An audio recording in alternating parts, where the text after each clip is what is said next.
This is Josiah Plays Kentucky Route Zero. So we've just arrived here at this nice sort of relaxing place called the Rum Colony, all lit with these interesting torches. Looks like we're playing Shannon, and it looks like we have a flashlight. Some people on a raft.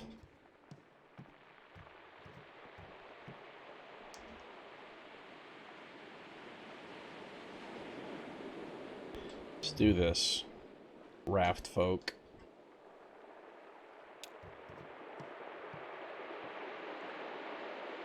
Yep, sounds like him. Our friend Cyrano is booked here tonight. He's pretty good. He's a wizard! A wizard of the lap steel guitar! Haha. Are you two coming ashore? Oh, sure. We'll be up in a minute. You couldn't hold me back! Oh, I don't know. Kate says just to wander back whenever. This is a take-it-easy kind of stop. She doesn't even blow the foghorn to round up the crew here. No point. Something about this spot is like wax in the ear when it comes to timetables and responsibilities. I was supposed to meet someone here earlier tonight about some bike parts. Hope she's still around. Oh, I'm sure she is, ma'am. Half sleeping into a fragrant mug. With all the other wayward sailors. Fragrant mugs. Wayward sailors. Alright.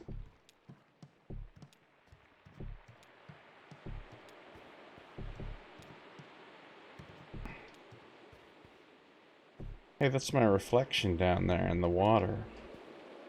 The water of the Untersee. Hey, where'd the thing go? There was literally just a thing here. There it is. Shannon finds a bottle. Its label is worn away, but the words Hot Hell Hrum are legibly embossed on the glass. The bottle is empty, except for a sleeping crab. It's always a crab. Hey, whoa, whoa, whoa, whoa. Who we got here? Man, it's actually kind of difficult to shine your light exactly where you want it. Oh, it's Rick. Coral! No, not that Rick.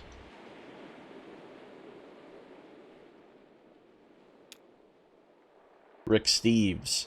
He's here to write a book about...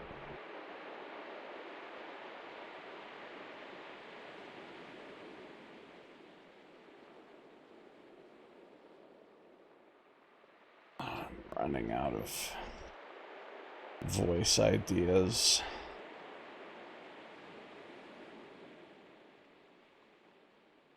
This music is so sweet, don't you think so? It's like a flower, I think. A delicious, heavy flower. Like this flower in my drink. I don't even hear any music, man. It makes my eyelids feel like petals, wet with early morning dew. Have you ever slept on the beach? Doesn't the sand get all everywhere? Oh, probably. I'll deal with that tomorrow. I certainly won't deal with it tonight. Tonight I'm just sipping this. I forget what it's called. They put a pale pink flower in it.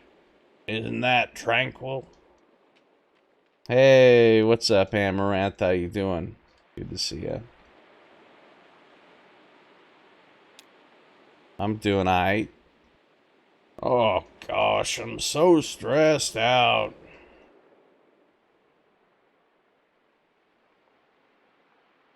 What are you stressed about? Work, love, the weight of each approaching day. Everyone deserves to rest, don't you think? Even you and I. This looks like a good place to rest. I like the music here. I like this drink with the pale pink flower in it. I like the sand and the dark water, like a deep mirror. I like the whispers of my colleagues from the other side of the beach. You know, my colleagues and I are meant to be celebrating something of a milestone here this evening. A milestone? A milestone? It's true. We, well, it's kind of hard to explain. Bureau of Reclaimed Spaces. Ever heard of it? Wait, we met Rick at the... Who the fuck is Rick? Of course, I met you there earlier tonight. Oh, of course. Good to see you again. My voice might have dramatically changed from the last time we spoke. I can't rightly remember. Oh, wait. Now I remember. You came by to see Lula. I mean, Senior Clerk Chamberlain. Oh, our dear Lula. I mean, Ms. Chamberlain. Tragically, she couldn't join us tonight. Jumped ship at the last minute. She said she had packing to do. I wonder where she's going. A profound sigh. Oh, this conversation is making me lightheaded. I think I'll shut my eyes a bit. Maybe just halfway. I'll listen to the water and this sweet music. The whispers of my colleagues. Shop top. Why don't you just keep on enjoying your hallucinations there, sir? Can you believe it? Still working. Always working. It's better, I think. Sleep. Work demon problems. Yawns. Oh, better sleep. To sleep, perchance to dream. Aye, there's the rub. For in that sleep of death, what dreams may come when we have shuffled off this mortal coil. Shannon pulls a feather from the sand and brushes it clean. When she was a child, she collected feathers. Not the way a hobbyist collects trinkets, but the way a clump of dust collects more dust by static electricity. She deposited them on the kitchen table at the end of the day. Weaver's mother said it was unhygienic. Shannon's mother said that was American germaphobe bullshit and put them in a vase. Oh, that's nice. Cyrano plays Weaver's lap steel guitar music, which one cannot actually hear. An untouched drink sits on a table, forgotten or abandoned, or simply wasted. Well, we found Will. Work demon hacks. Indeed. Will I take another drink of Cola O? Yes. I was drinking root beer out of this glass before, so now my Cola O tastes a little bit root beery. It's not unpleasant.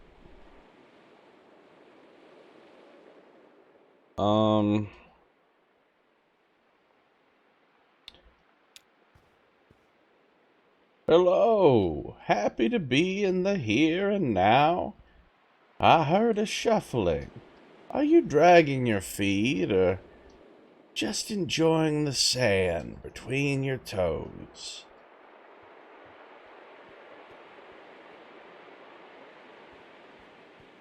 Deep in thought, I guess. It doesn't taste fruity. Is root beer like ginger beer? Sort of.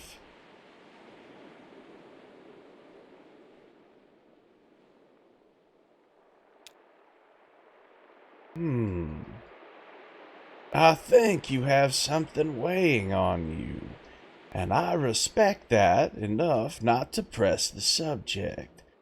We're always being pressured to talk about our problems. It's all over the radio and the self-help section of the bookstore. But my ethos is to just sit with it, alone inside of yourself.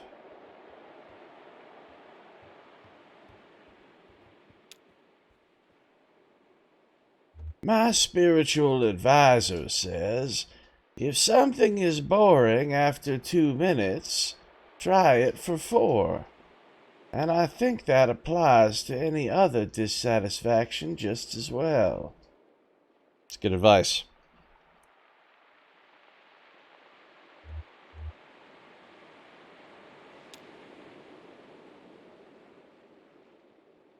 I wanted to ask you something. I thought of it earlier, but it didn't seem like the right time. I'm sure you know what I'm getting at. Maybe Amazon has it. Probably.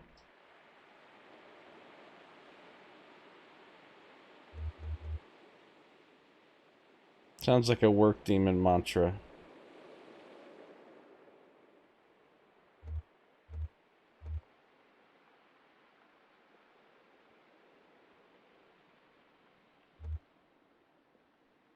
You wanted to ask about my friend, the old man? Yeah, A&W is the best root beer. Some people disagree. Some people like Barks more. But I think A&W is the best. It is the classic, true American root beer brand. Wow, that's expensive. I guess it's not... No, it's pretty expensive for cans.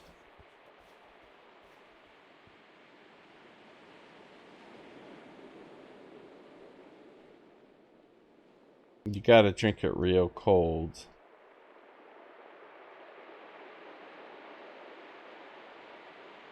In America, they have A&W places. They have actual, like, A&W restaurants where they serve the root beer in these frosty, like, frozen mugs. And it's pretty great. I don't know if they still do, actually. They had that shit when I was younger. You wanted to ask about my friend, the old man. Oh, no. I think I read him pretty clearly. He's an outwards reflecting kind of person. I mean, he reflects the world back out, largely uncolored. Outward reflecting, okay.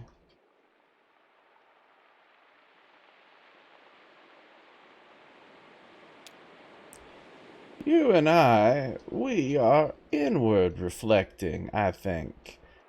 It means we prefer to nurture the best and worst of ourselves in quiet and interior spaces. And that's okay. Wouldn't you agree? I'm not so sure, actually. I'm not so sure, actually. I've never heard of Stewart's root beer. I've literally never heard of Stewart's. Must be an East Coast, West Coast sort of thing. Huh. I'll be damned.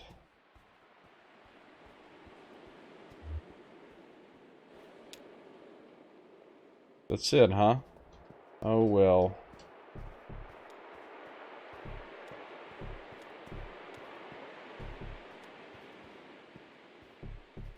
Conway's here, just chilling on the beach. What?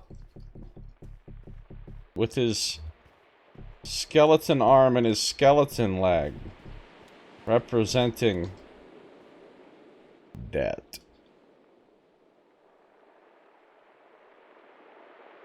Stewart's place is like you described in this region. Okay.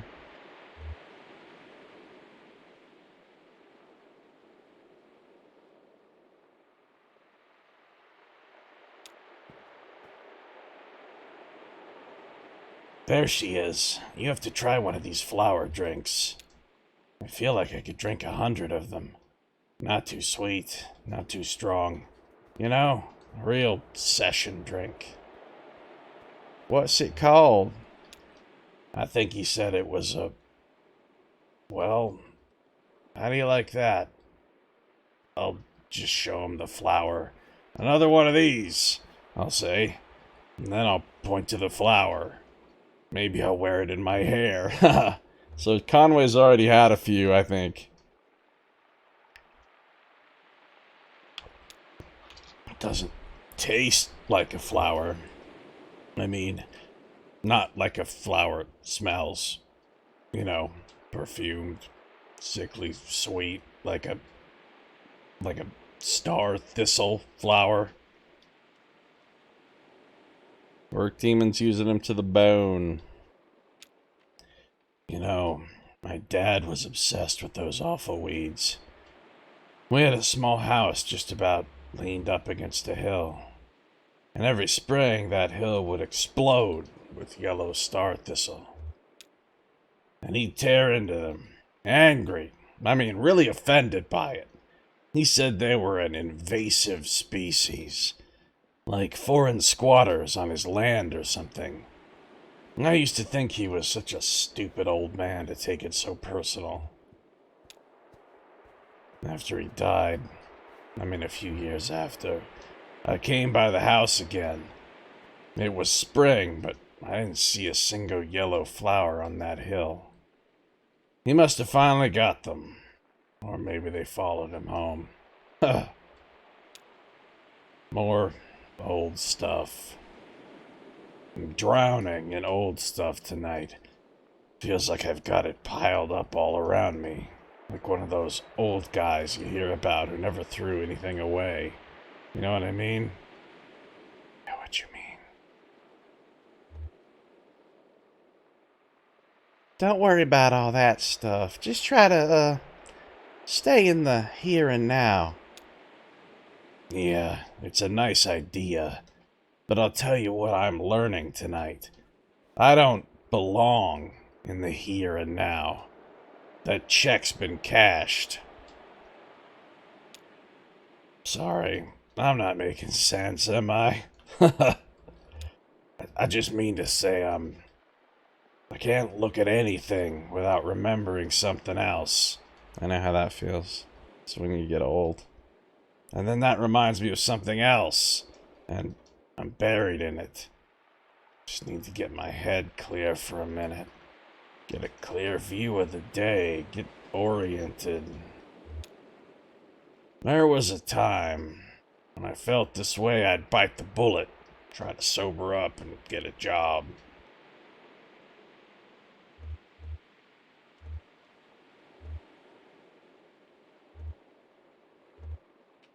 Is that why you're going to work for the distillery? Maybe it is. It seems like working for a distillery is not the best job for a recovering alcoholic to try to get his sobriety back. What do you do? Oh, I make booze all day. And they even give you a company drink every day when you get there? Yeah, so he's never gonna sober up working for there.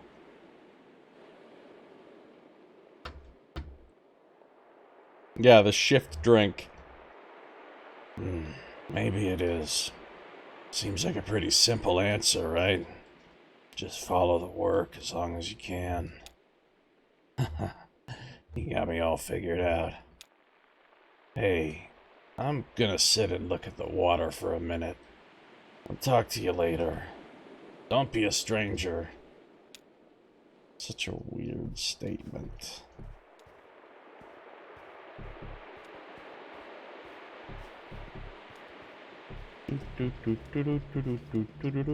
What's all this now? Turning the light the exact direction to illumine an object is kind of a pain. At first, Shannon mistakes the iridescent glimmer for a seashell washed up from the lake. Maybe some freshwater relative of the abalone or even a pearl. But it's only a trading card. It must have been valuable to someone, or it wouldn't be printed on this lustrous material. Whatever was on it has mostly worn away. All that's left is the shiny backing and the words, Gleaners, forward. Trading card, huh? Especially starting with the shift drink. Shift drink, shift drink.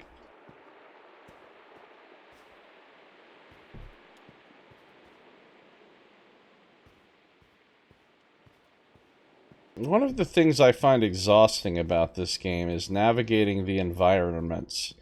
Seems like every damn place you go, you're in this weird 3D environment, but with no control over the camera, and also, you never know where you can and can't walk. It's not ever clearly delineated, so you just end up clicking all over the place, and half the time it won't let you walk where you're trying to walk, but you have no idea why. And you don't, like, know where you're going ever. I don't know, it's just always... Just exploring and navigating around the environments is always a pain in the ass in this game. And not, like, really in a cool way. Where's this person going? Is this Ezra? It must be Ezra. But what's he doing? Besides just, you know, kid shit. Surely there's an alternative solution to the shift drink, or else the work demons have caps locked you in. Is that right? Is that what they've done?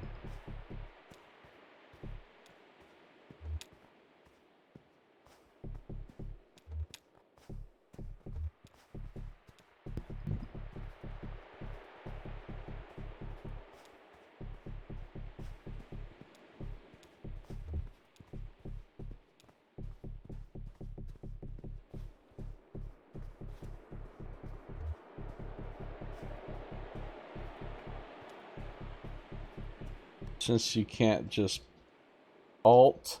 Oh, an alternative to the shift drink, or they've caps locked you in. Since you can't just put it on your tab.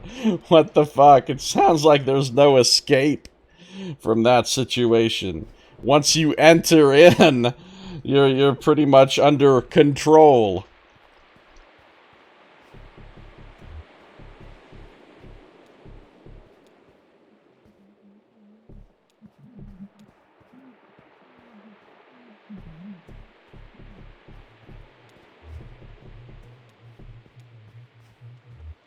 What's this?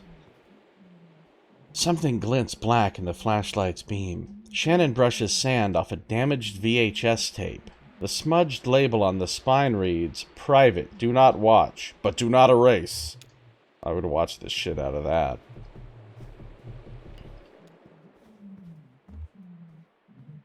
I'm not gonna lie, you guys. I have extremely little respect for the privacy of others.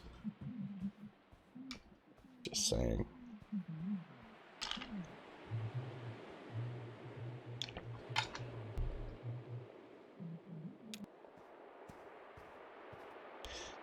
Luis. Hey. Luis. I took a delivery to a guy named Luis last night. The water is fine! Invigorating! It makes me want to run! I could gallop up and down this beach like a horse! Clerk Bohm to Metzstein. What's he yelling about? He wants to run on the beach, like a horse, he says. Oh dear, what's in these drinks? Haha. You folks work at the Bureau. We're celebrating! We just hit a big milestone, you know.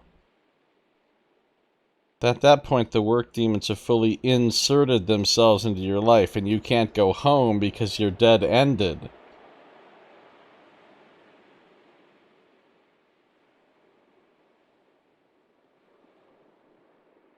You're looking for a way to page up out of there, but you just end up paging more down. you want to pause and take a break, but unfortunately they're surrounding you with papers, so you're in a scroll lock. And I don't know after that.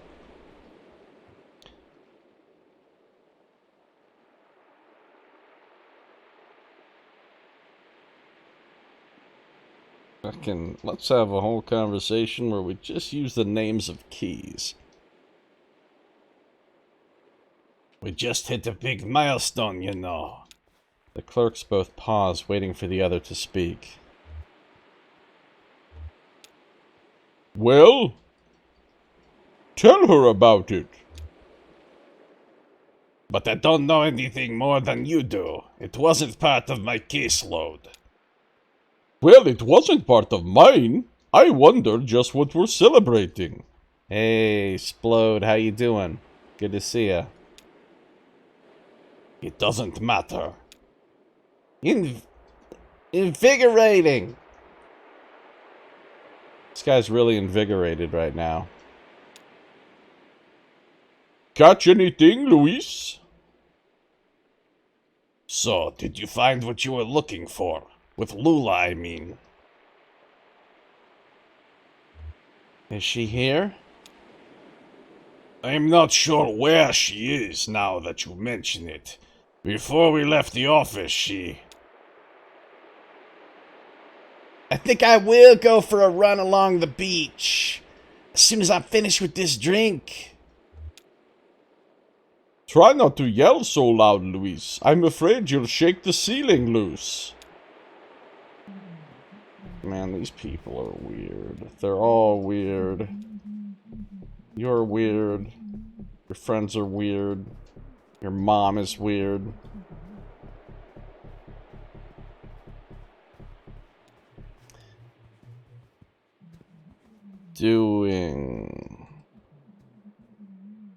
Had to take a nap again. Hey, man.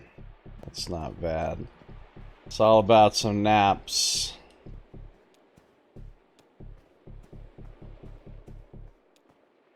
You get to a certain age and life is just some shit you do while you're waiting for your next nap.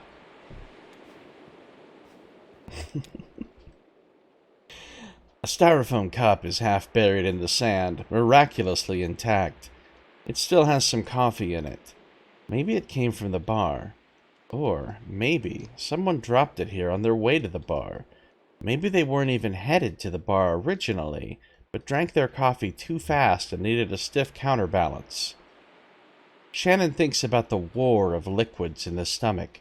Coffee to start a day, liquor to end it, apple cider vinegar to patch up the battlefield. Her mouth feels dry.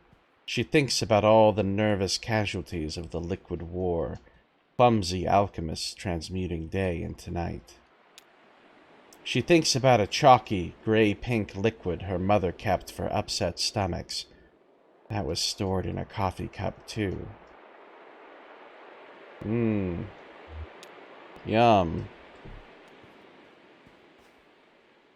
A lot of stuff and nonsense. It lets you ease your synapses, says Knox.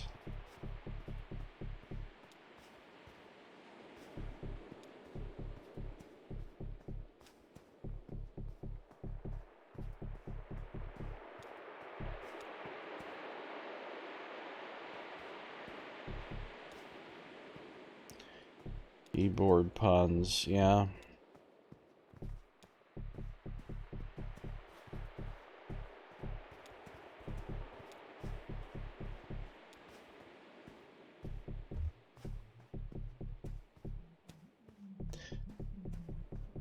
This guy who's allegedly playing music, but I don't hear no music, you guys. He's playing music that only dogs can hear. Here's Patch. Here's Sunny. More characters I'm gonna have to try to come up with a voice for.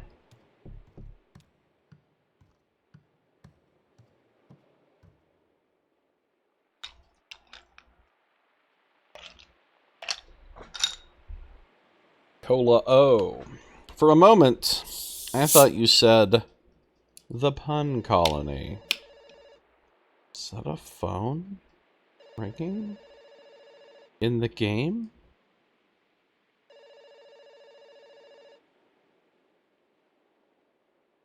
Yes.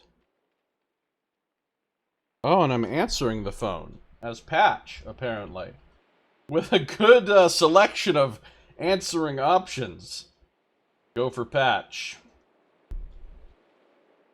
Who dis?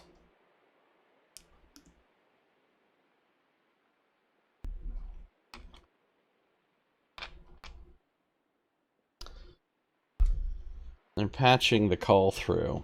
Of course they are, Nox. Oh, it's a tough choice. What do we think about this patch? Hello?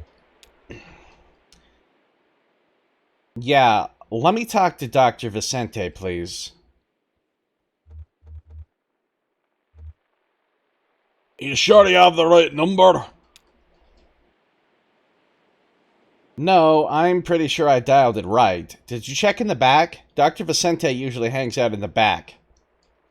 We don't really have a back here. What? Every place has got a back. You've got a front, right? Of course you do. So the back is on the other side.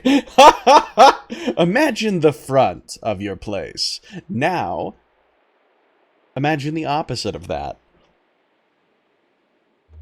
What place are you trying to call? The place where Dr. Vicente is at. Look, this doesn't have to be complicated. Hey man, I've got other things to do. When you see Dr. Vicente, just say I called, alright? Just say who called. Achievement unlocked. Patch speaking. I got an achievement for answering that call. Do you have to just stand here and do nothing for a while for that to even happen? Kind of like the sea shanties in Gibbous? Alright, Sonny. Hey! Did you hear the ice caps are melting? I mean the polar ice caps. The ones all the way at the top. Don't listen to him, hon. He's all doom and gloom tonight. Don't listen? That's the answer, Dawn. Well, what else can you do? Someday, all of this will be underwater. We'll all be drowned. What can you do? Maybe it's better that way. Polar ice caps, I could barely stand to think about it.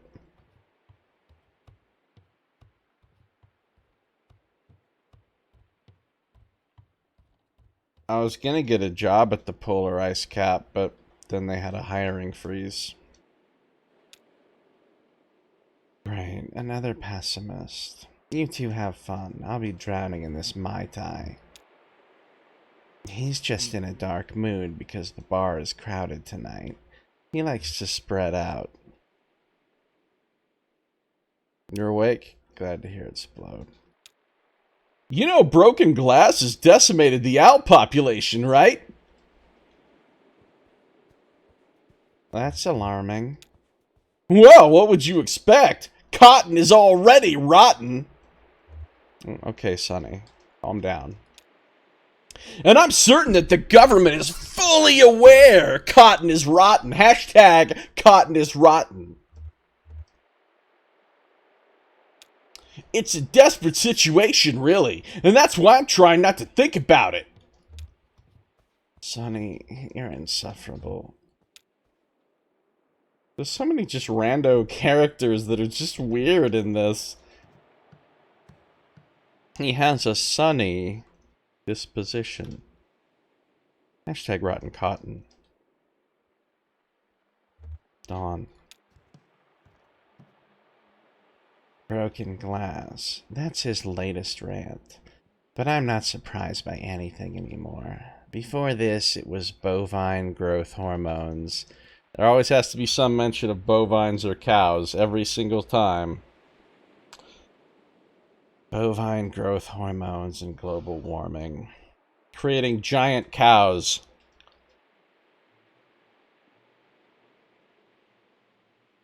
Imagine if you just kept giving more and more bovine growth hormones to a cow until it was like a giant Godzilla-sized cow and it just went rampaging through the city, stampeding, ramming all the buildings and such.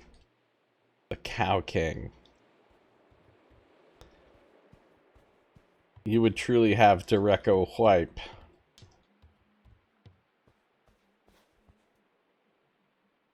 Global warming.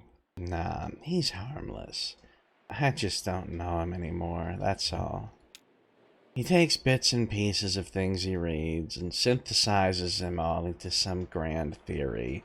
And it's always the end of the world. I know someone like this.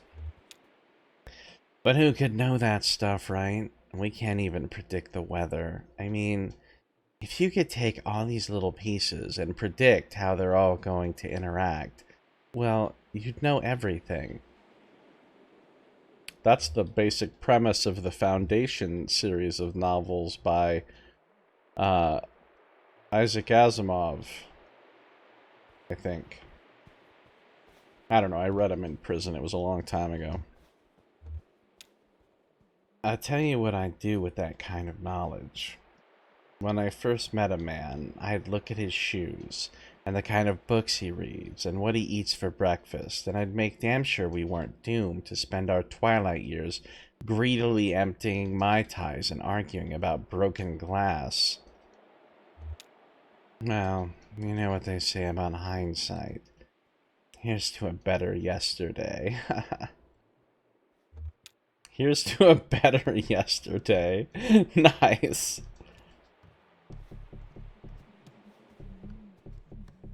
Alright, Patch. Not to be confused with Patch Adams. Rest in peace, Robin Williams. Oh! We're getting another call, you guys!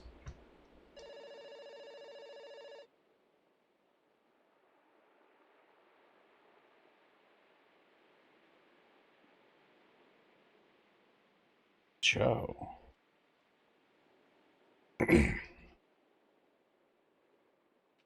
Hello, Joe. This is Joe. I got some log updates. 732861. Then it's either a 4 or a 9. Let's say 957. Choi, Santiago. 276 miles. 3 driving, 13 sleeping. I don't know who this Joe is. Listens. 931231354. Strong, Susanna. 146 miles. 4 driving, 12 sleeping. 838967324. Lozano Louis. 0 miles. 1 driving, 15 sleeping. 0420333031. Preston Russell. 204 miles. 8 driving, 8 sleeping. What the fuck is going on here? 2830670097. Macias Jessica. 65 miles. 14 driving, 2 sleeping. 930397181. Davila Emilio. 0 miles. 12 driving, 4 sleeping. 4687544428. Holden Trista. 839 miles. 12 driving, 4 sleeping. This is part of some old game, you think? Really? I wonder how many of these there are. 142989509. Leon Harriet. 590 miles. 14 driving, 2 sleeping. 114285328. Logan Jasper. 0 miles. 8 driving, 8 sleeping. 722538132. Copeland Gazella. 8915 miles. 3 driving, 13 sleeping. 642998221. Richard Jan. 05 miles. 1 driving, 15 sleeping. 355094480. Christian Chiquita.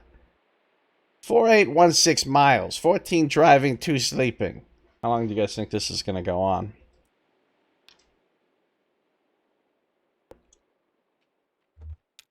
(287350122) Acevedo Evan, 854 miles, 14 driving, 2 sleeping.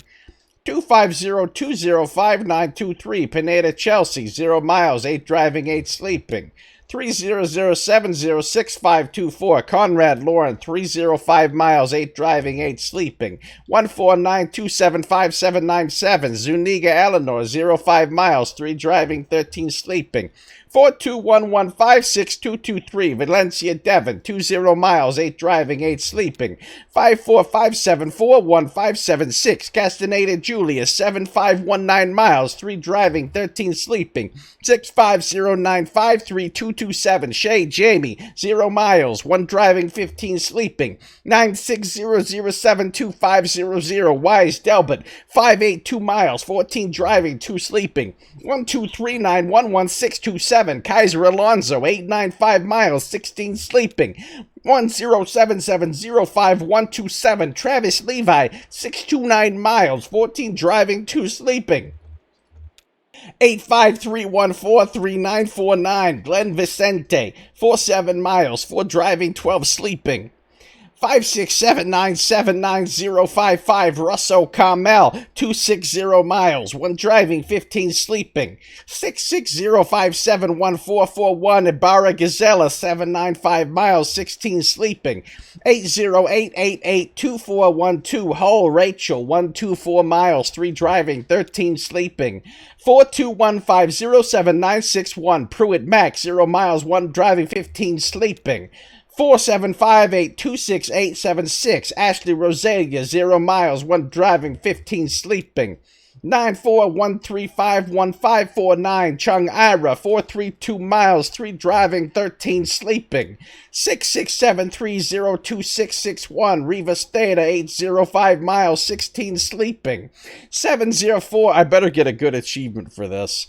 704282348, Short Mariana, 0 miles, 3 driving, 13 sleeping. Abandon ship, women and cows first. Until Patch sours on the situation. Imagine having this conversation and saying, dude, listen, the more of this you let him go and before telling him it's the wrong number, the better it is. Dude's like, what? Yeah, you're gonna have to call the real number and repeat all that. Sorry, bro. Imagine just setting the phone down. You know, not hanging it up, just setting it down. Let him continue. 051466700, Owen Cordelia, 25 miles, 4 driving, 12 sleeping. 4598888, Pacheco Dana, 1988 miles, 1 driving, 15 sleeping. 365058079, Kaufman Antionette, 8303 miles, 3 driving, 13 sleeping. 183048675, Coffee Dovey, 510 miles, 1 driving, 15 sleeping.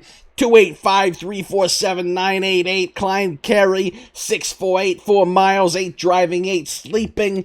165703296, Winters Jovita, 93 miles, 3 driving, 13 sleeping. 503139003, Care Vicente, 0980 miles, 1 driving, 15 sleeping. 694370192, Snow Bobby, 9985 miles, 3 driving, 13 sleeping. 0355989184, Henson Mimi, 50 miles, 1 driving, 15 sleeping. 226948973, Hester Birdie, 397 miles, 1 driving, 15 sleeping. 0153940, Hooper Tosha, 65 miles, 3 driving, 13 sleeping.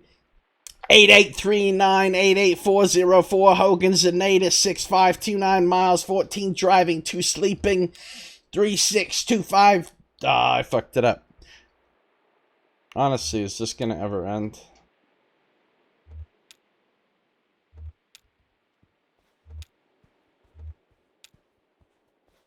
You're killing me here.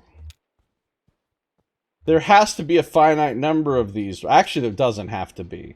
It could be procedurally generating these. And just have a long list of first and last names that it's drawing from randomly. It could procedurally generate these forever. Although, I haven't seen very many repeats of names. I've seen Vicente a couple of times. Like, it is a surprisingly large list of different names if these are procedurally generated. Are these... Was this game on Kickstarter? Are these Kickstarter backers? I don't know what this is. I don't know who these people are. Santana, Shannon, Adelaide, Catherine Faulkner, Wilhelmina Dudley. It's a random name generator. You could just use this to generate names for, you know, NPCs or something in a game.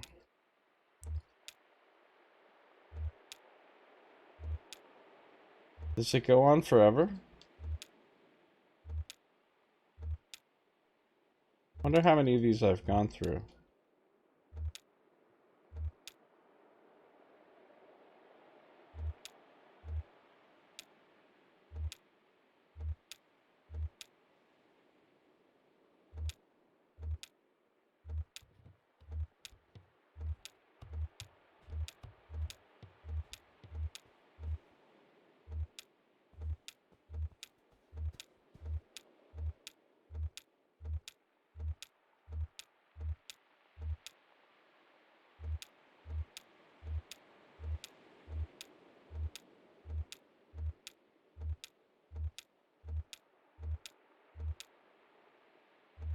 It's a frankly absurd number of names.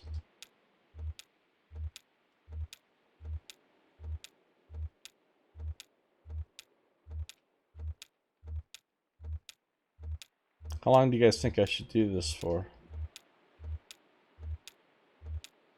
I don't think we've met a Joe. I don't know. I don't remember a Joe.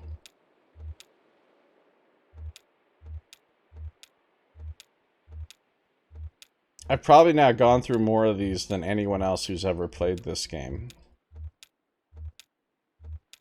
This is kind of like a garbage can tower situation.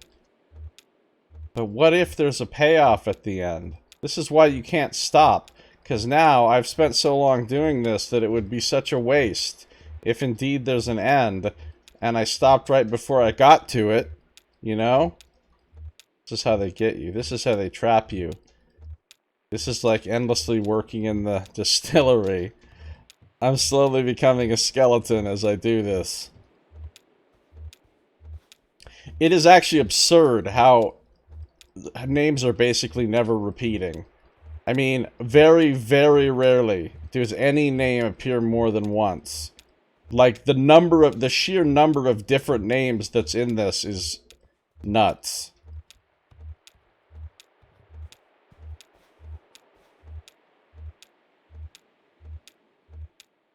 I knew a guy whose first name was Roosevelt. Roosevelt Jackson. He was in prison with me. Everybody just called him Bam, though. He was cool.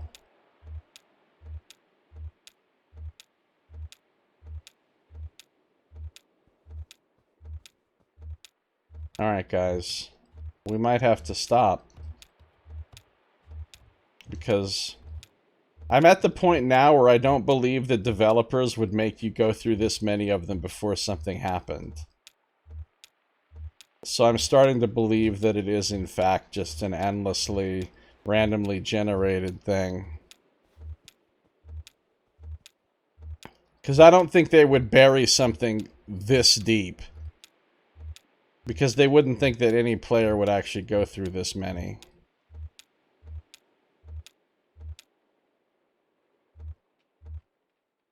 I think you have the wrong number. What? Who? Caller hangs up. Man, I deserve a fucking achievement for that one. Didn't get one, though.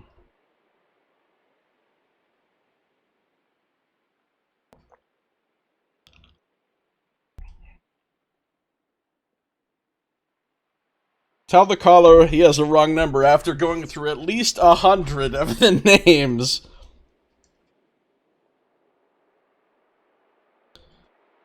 Alright, Patch.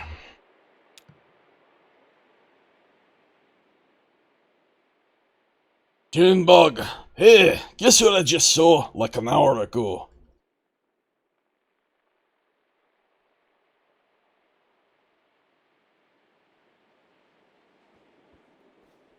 That lady with the engine for sale? You just missed her. I tried to hold her back, but she's all business. It's okay. We can't really afford it. Hey, I'm sure another one will come on the market soon. Hey, any of your friends want to drink? Have you got time? Busy night, but everyone's deep in their straws by now. Ha ha ha! Deep in their straws.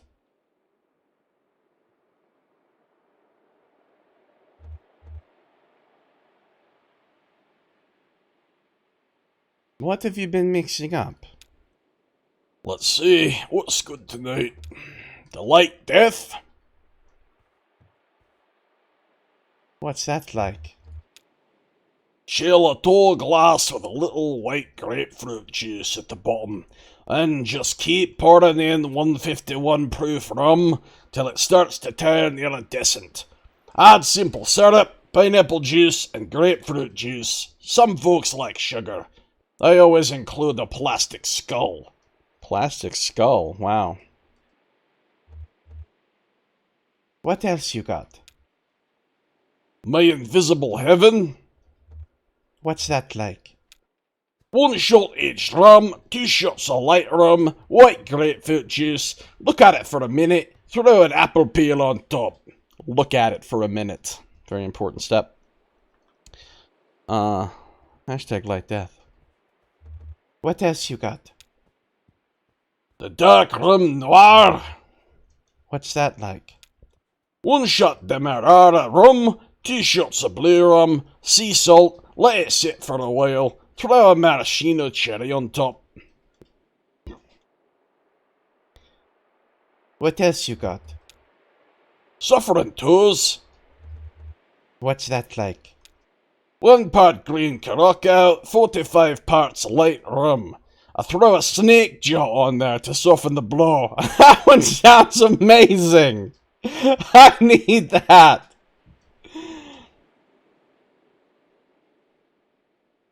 What else you got?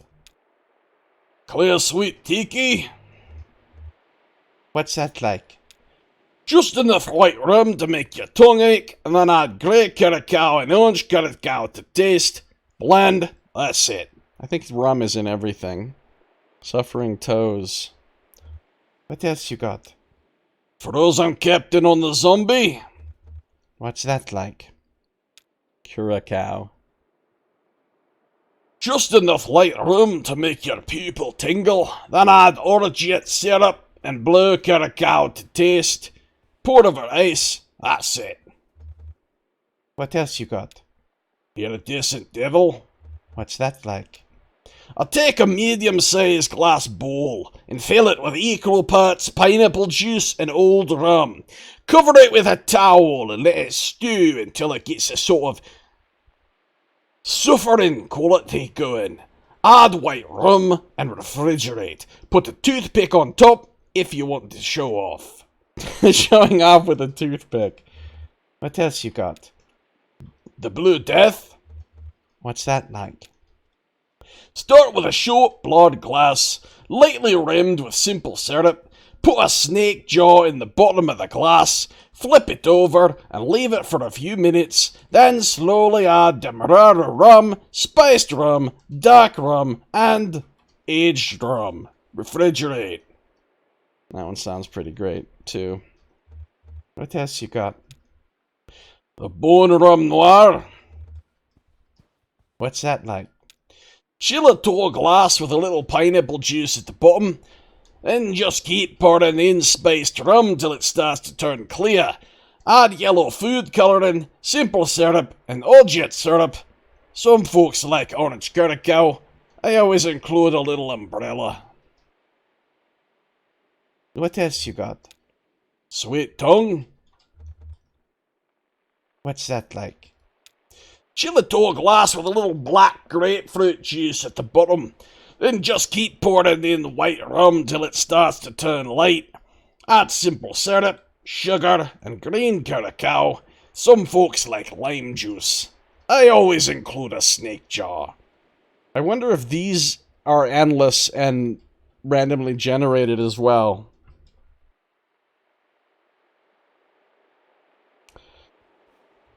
Good old snake jaws. Hell yeah. Let's just see if there's like an endless number of these. Fragrant and salty. What else you got?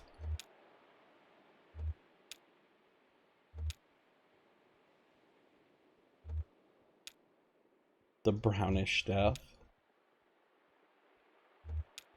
My clear heaven. Couple olives.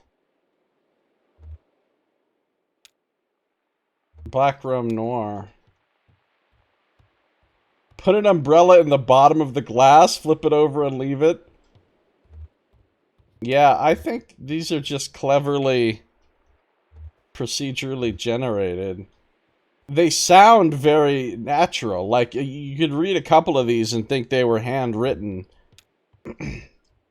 But I don't think these are handwritten. I think there's a combination of a whole bunch of different elements that it could use.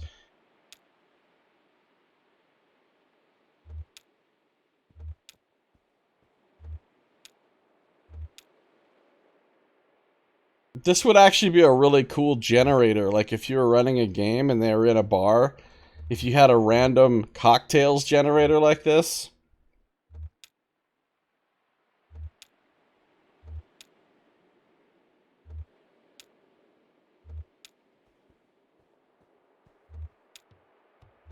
Okay, yeah, I think it's an endless procedural generator. Salty dragon on the grog. Sounds good.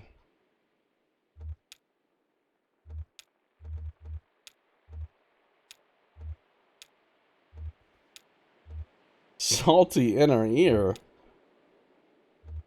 Soften the blow with an umbrella. No drinks for us, thanks. No problem. See you around. Apparently, Shannon can't actually talk to Patch.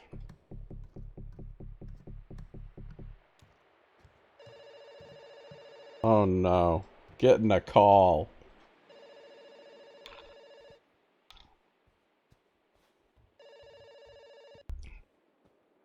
I get a lot of calls.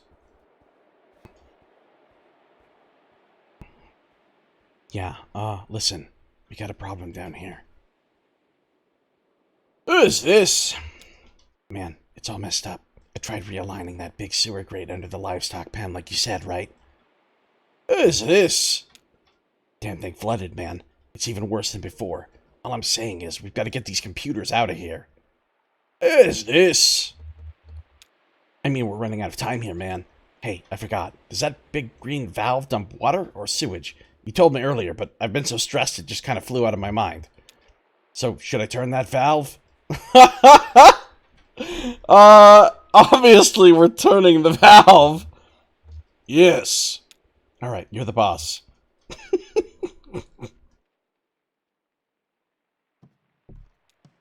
The livestock pen.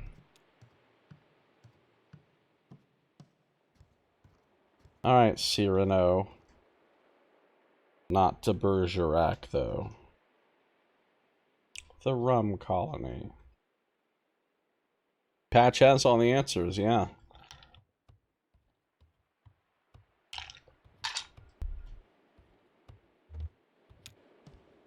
Are we going to get a musical performance again?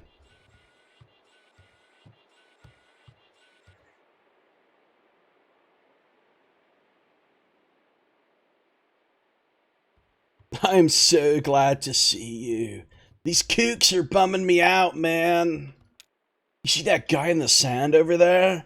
He rolled up, kind of off-center, you know? Kind of leaning on the stage here. And he was like, "What kind of strings are those? Steel or nylon?"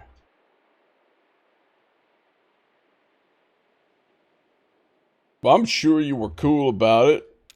Oh, yeah. It's mandatory around here, man. It's what the people want. I'm just a humble artist, you know? Plus, it's better for tips. You can't look like you care about it, you know? Even if it's your livelihood. A crowd can smell economic precarity, and it turns them off. Economic precarity. I guess it's no fun to give someone money if they really need it. Too much responsibility. Hey, speaking of which, I'm about mid-set here. Can you take the can around while I play this next one? It's on the tape. I think you'll like it, man. Fucking Orion. I'm gonna throw a chair at this guy. Thanks.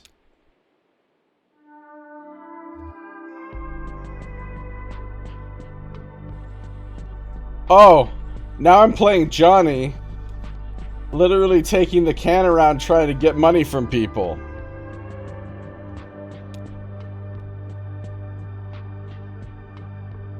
She didn't have to do that. It had to hurt. I wonder who's talking right now. But that's the way it goes. The unsteady studying the unsteady.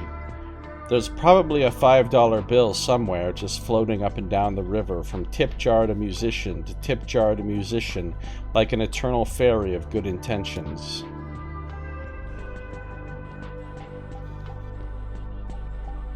$7.50? These two are pretty reliable. Where does their money come from, anyway? Government check, maybe? Nah, then they'd only tip like that on the 1st and 15th. Maybe they fence stereos or something. As one does.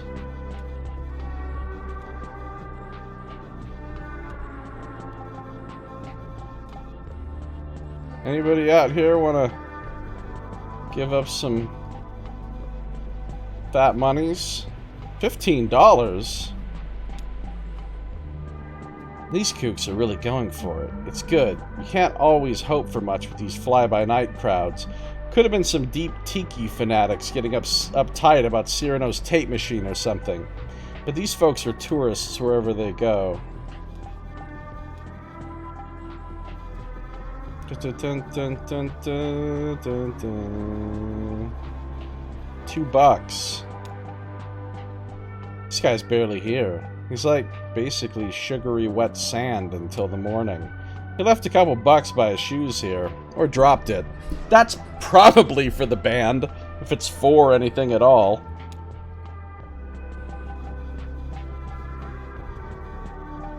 $0! Will never has any money. Good for him.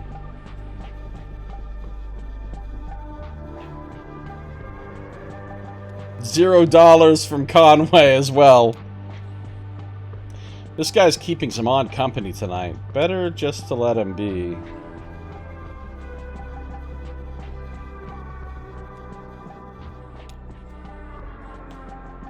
Someone left a 20 here. Is that for Patch or Cyrano? Maybe there's enough change in the jar to split it. It's only fair.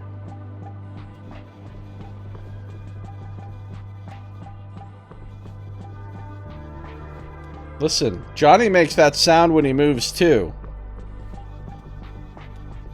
So they are both some kind of fucking robots or something. Because they both make that sound when they move.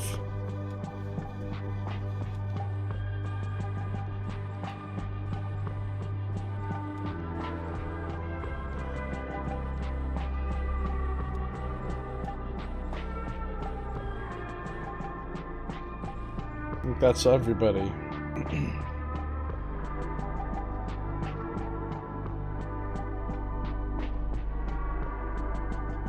Yeah, it's definitely not a bug, because in every scene that they're in...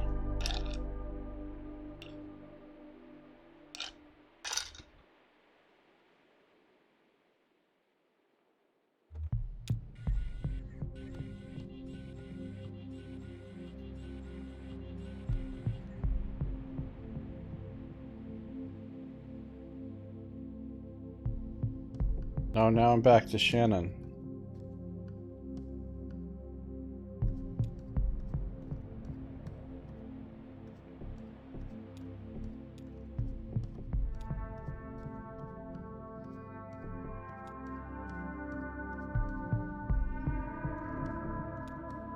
I think I'm supposed to just stand here and listen? Or I think I'm supposed to go do something.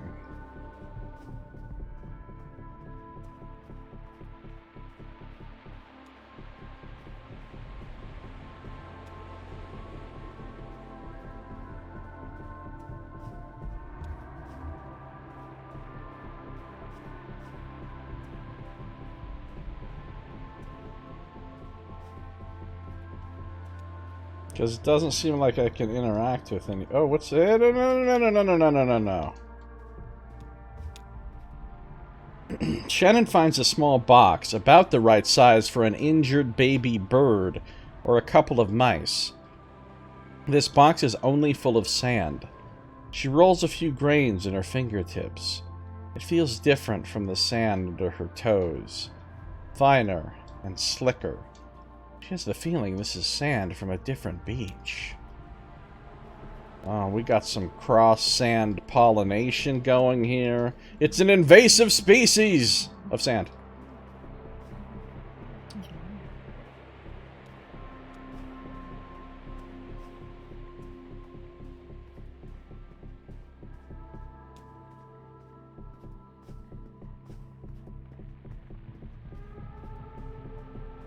Seems like insanity.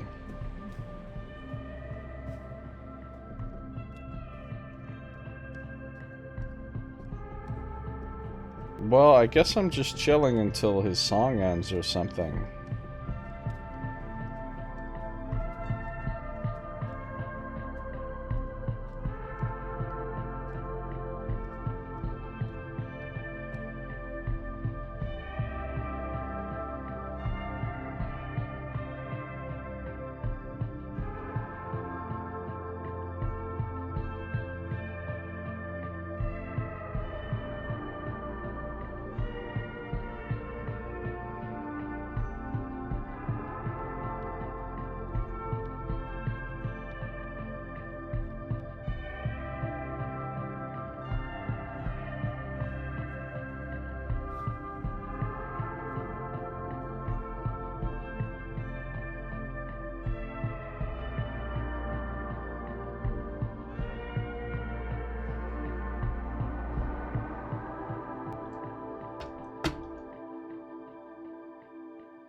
Press F to throw chair.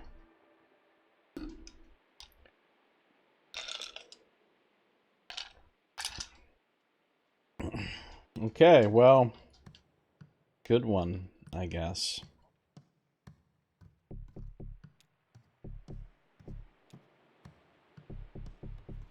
Thank you for that completely unmemorable song.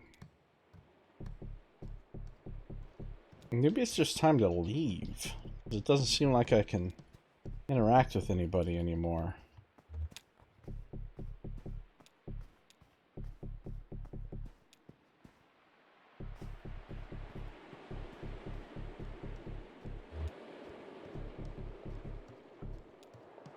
These rafty folks.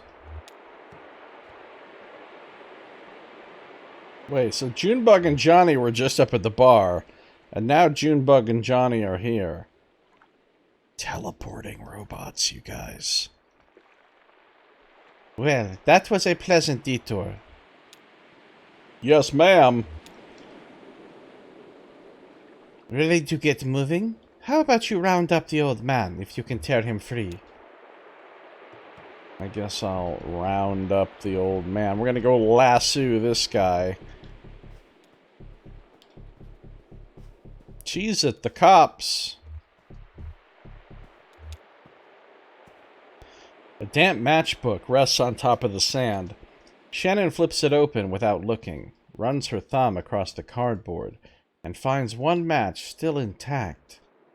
She stares ahead, transfixed by the texture on her fingertip. and she wonders if it will flake apart and leave her hands smelling and feeling like fire for the rest of the night, or if the cold lake water has already washed away that part of the match, the part that smells and feels like fire. Having some deep thoughts about these random items I'm finding. Whoa! He got some other skeleton workers with him. I gotta degauss some shit here. Alright, Conway. Can only see them with the light.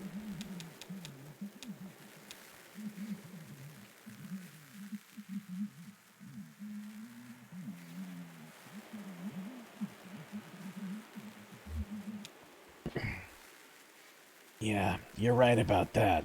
I never quite thought of it that way. Who are you talking to? Noticing Shannon for the first time. Oh. Nah, it's nothing. Hey, let's get out of here. Work to be done, right? Apparently work to be done. Water sounds and delicate synthesizer music. This is like Sunless Sea, but super chill instead of harrowing. I'm not controlling the boat, too, which I actually am really happy about. I don't want to control the boat. Just take me to the next scene, please.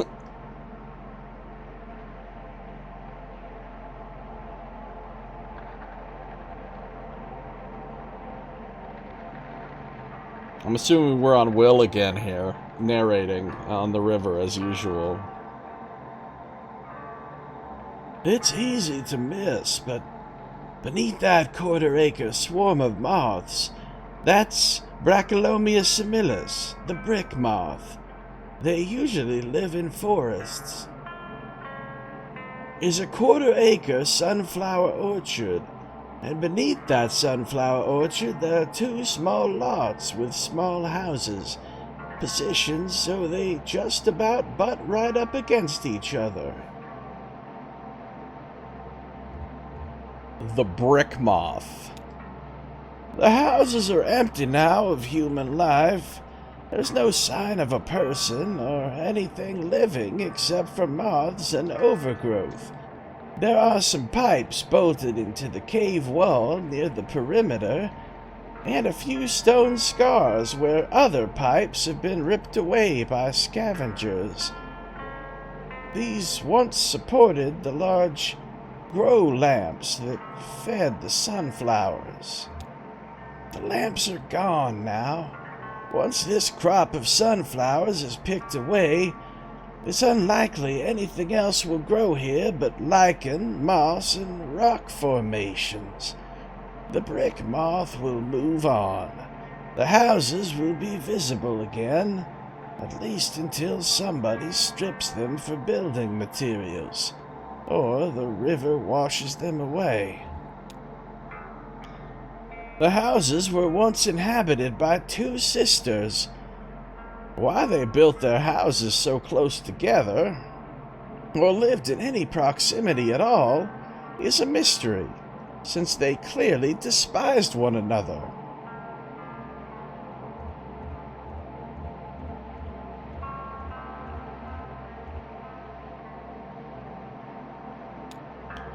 It's possible the neighboring houses were an attempt at reconciliation. It didn't work. If anything, close quarters just turned up the pressure until those decades of closely held resentments and animosities were pretty near to boiling over. All that energy had to go somewhere, and both sisters had the same idea. They took up gardening. They both cultivated sunflowers, an improbable crop for this location. Too improbable to be coincidence. Maybe the sunflower had some special meaning for them, or maybe when one sister saw her rival sowing the impossible seeds, She knew at once she couldn't bear to be outdone. Which sister had the greener thumb, we'll never know. The stalks tangled, the roots knotted, and the seeds mixed.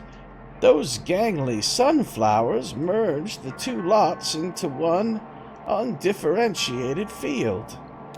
Sunflower marriage.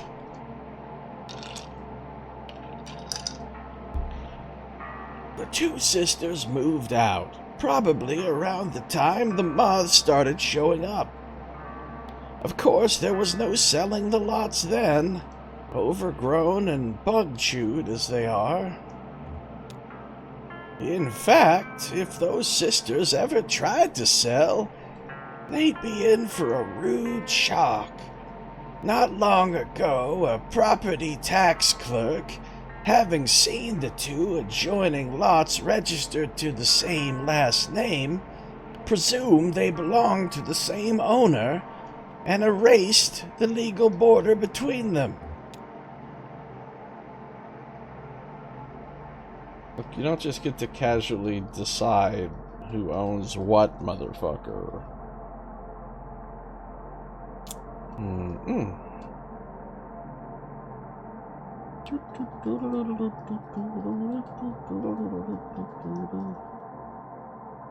It's a start. Alright, you know what time it is, folks? Do you know what time it is? That's right. It's ice time! It's ice time! It's ice time! It's ice time! Ice time! Ice time! It's time for ice! I said it's ice time! It's ice time! Ice time! It's ice time! Ice time! Ice time!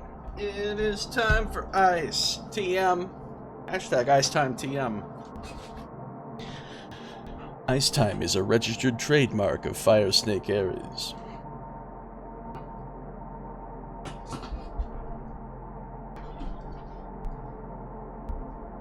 Alright, we're back. It was time for ice. Of Josiah Corp TM. What's all this now? What's all this now? Oh, we get to choose a scene again.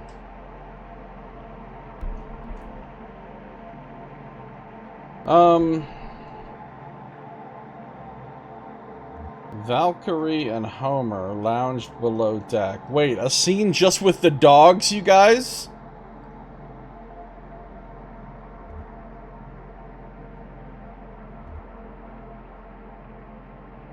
We're obviously gonna do dog scene.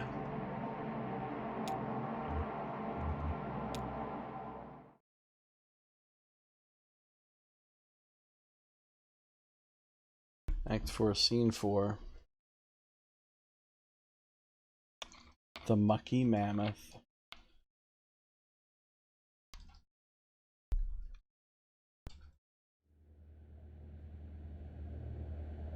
There are the doggos.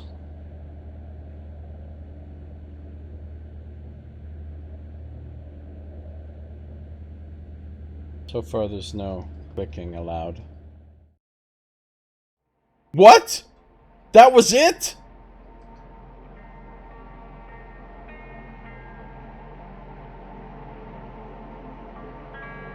While those two gentle beasts kept things under control aboard the Mucky Mammoth, I went ashore with the rest of the crew to make use of a public telephone. I feel like I just got robbed right there. I called into my answering machine, which I routinely neglect for intervals of months, to chip away at the pile. Kate checked in on a client of hers. She's a birth doula in addition to being a tugboat captain. Did you know that? Clara talked to her sister in Lithuania. Illness in the family, I gather. Hashtag making shit up.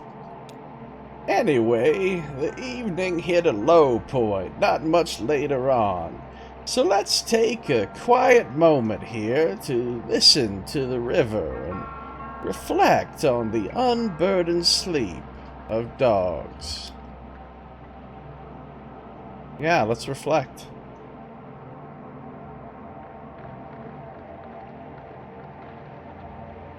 I'm reflecting. How about you guys?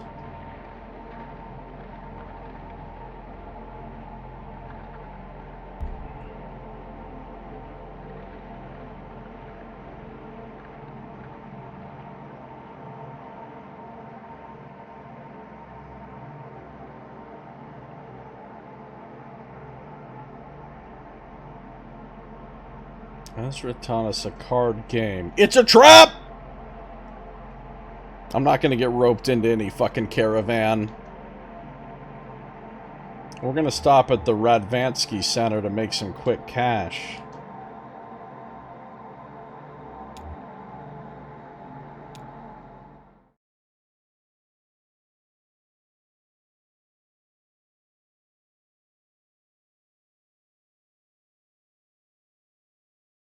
The Radvansky Center.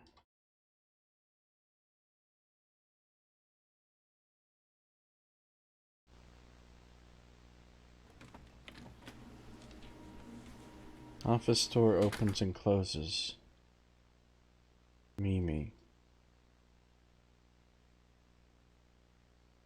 Good morning.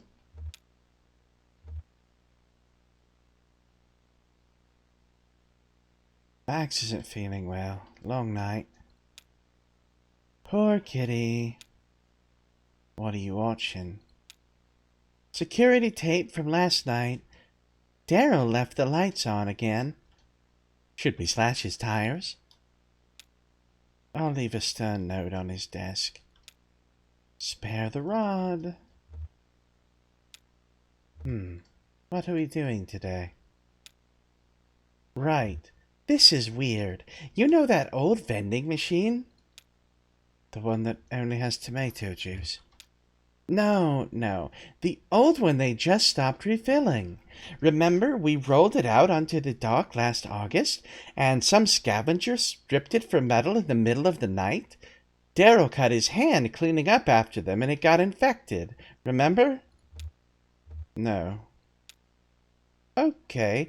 Anyway, the rest of it ended up in the coat room until, finally, Daryl was piling it into a big bag for the trash barge to pick up, and he came across this box lost behind all the junk. Check it out. This looks old. Yeah, there's a bunch of videotapes and complicated questionnaires. I looked up the reference number, and it's never been processed. So I guess that's what we're doing today. There's no date on it. We'll just have to make one up. Unless there's some footage of a calendar or something in here. This sounds like what work demons are doing when left unsupervised. We'll just make it up. Don't worry. Knox will fix it later. Hashtag making shit up literally.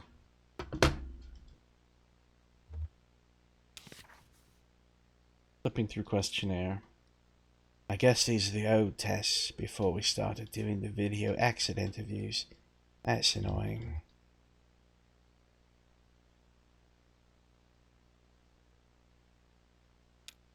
Yeah, let's see. How did we do this?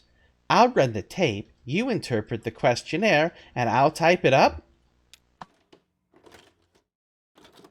Changing tape in VCR. You guys remember VCRs?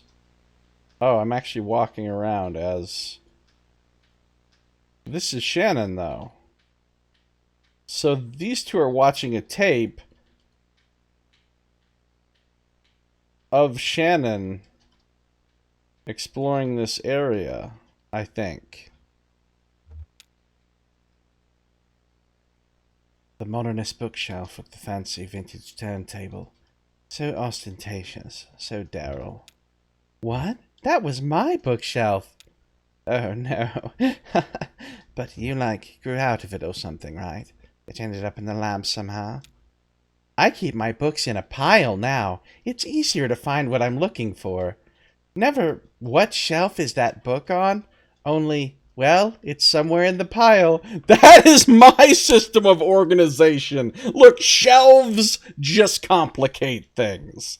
When all you have to do is dig through a pile, it's easy to find anything. Pragmatic.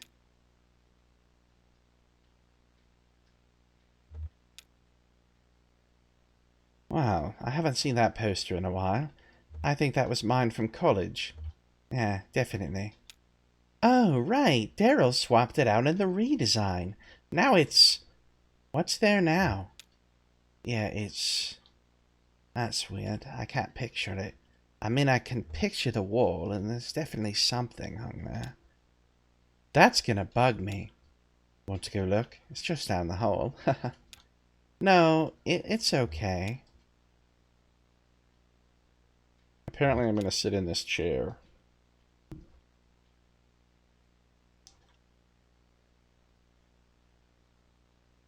I wonder if something happens if I sit in the chair for a specified amount of time.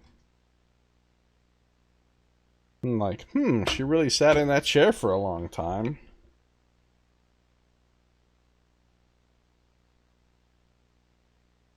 This literally just looks like a fucking scribble.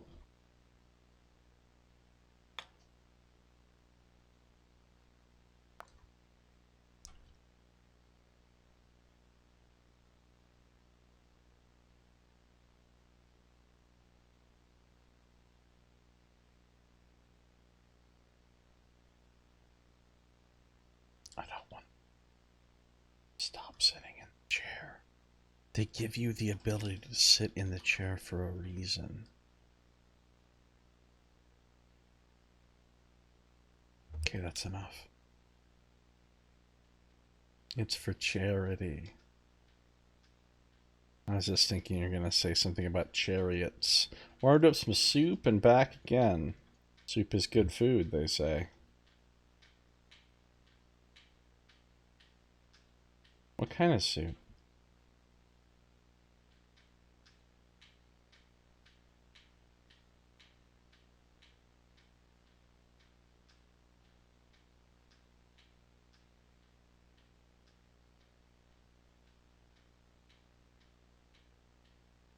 Jen and Mimi gotta be like, and then she just walked around the room really strangely for a long time. I don't know what the hell she was doing, but... Why does this have walls that are like... Why does this look like a set?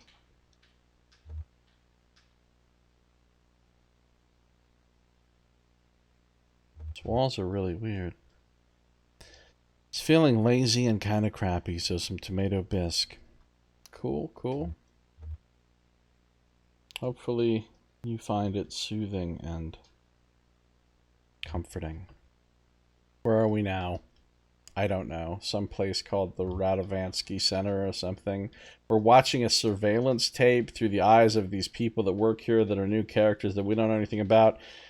Of whatever the fuck. I mean, I don't know. There's just no real explanation of this scene other than it's weird.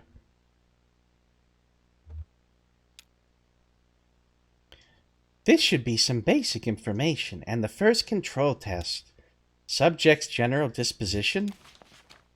Jen looks over the questionnaire document from the envelope. Question, why are you here?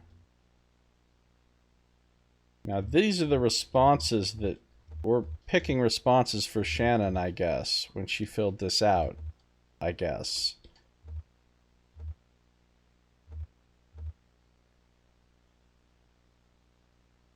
Or is it Shannon? I don't even know if it's Shannon.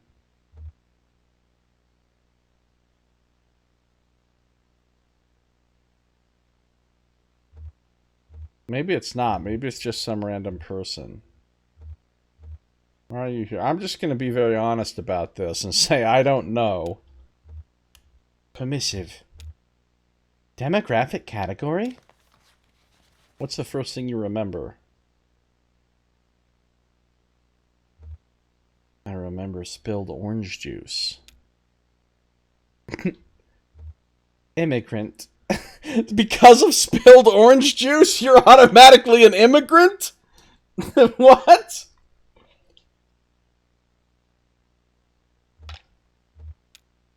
Do you think we should use the old categories or the new categories? Oh, right. Will the computer even still take the old ones? They're still in the menu.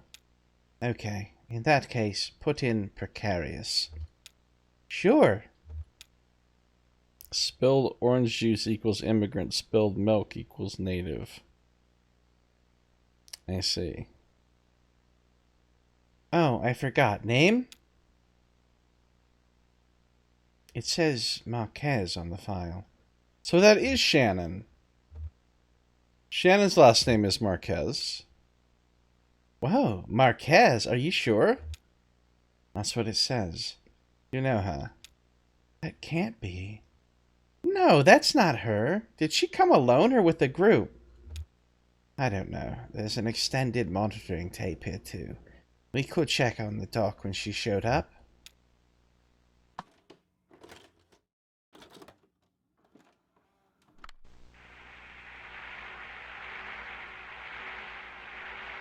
Another tape. Who am I? Oh, I'm nobody. I can't move anybody. I can just look at things.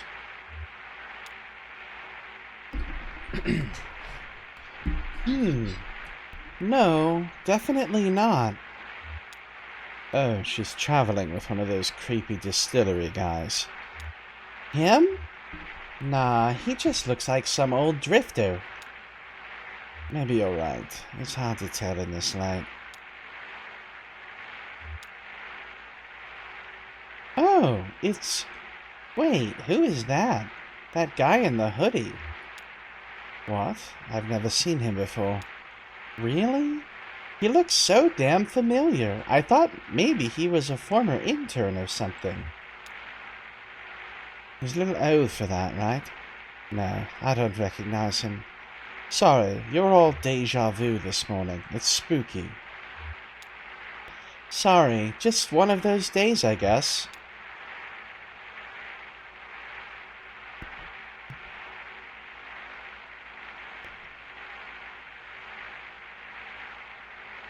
Those are some very loud fans.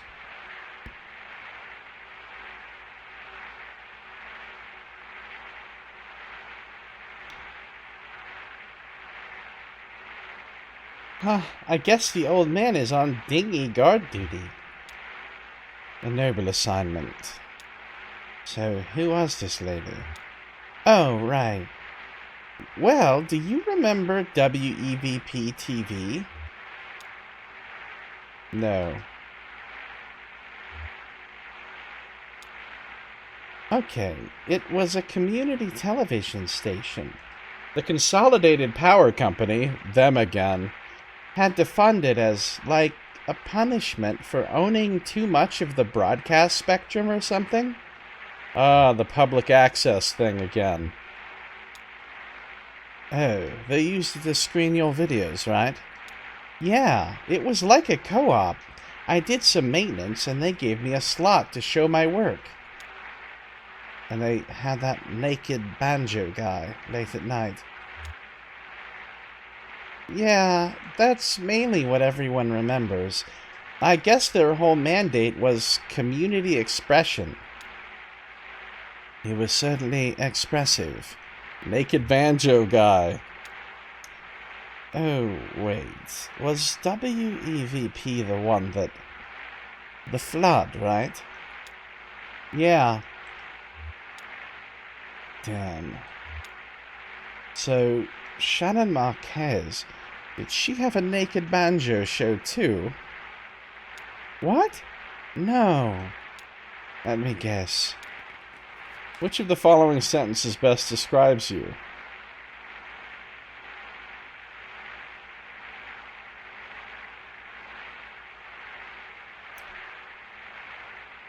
Both, really.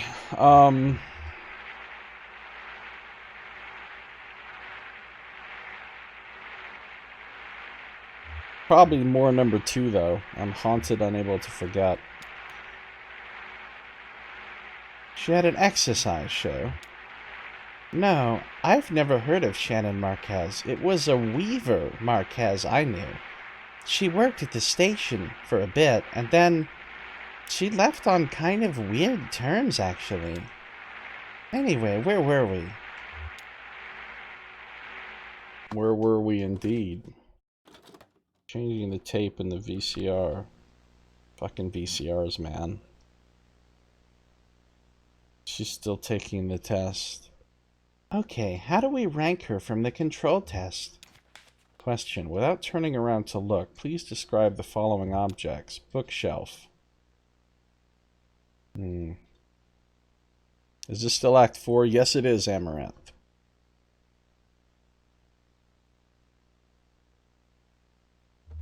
The thing is, here's the deal. This is how you get them on these questions.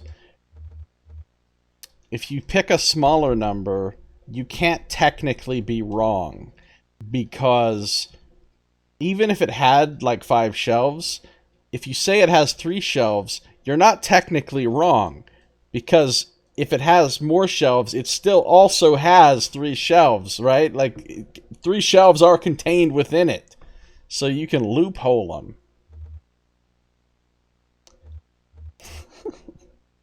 I don't know. It has 3 shelves. Oh, everything's shaped like a snake. Of course it's shaped like a snake.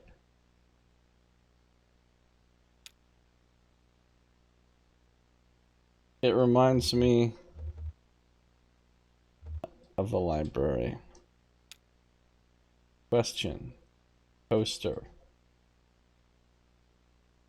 Circles. A poster in my workshop, a vintage advertisement for vacuum tubes, a chart of resistor values. I don't keep posters on my walls. I got vacuum tubes. Lighting. Just kind of dim. Average, I guess. Average, okay.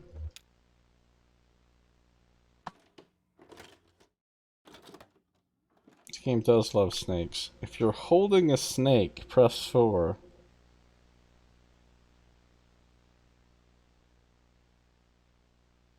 Dude, that phone call thing was literally the best part of this game. Not gonna lie. NGL. So she's in another weird room that looks like it's just set up like a set, like it's not a real room.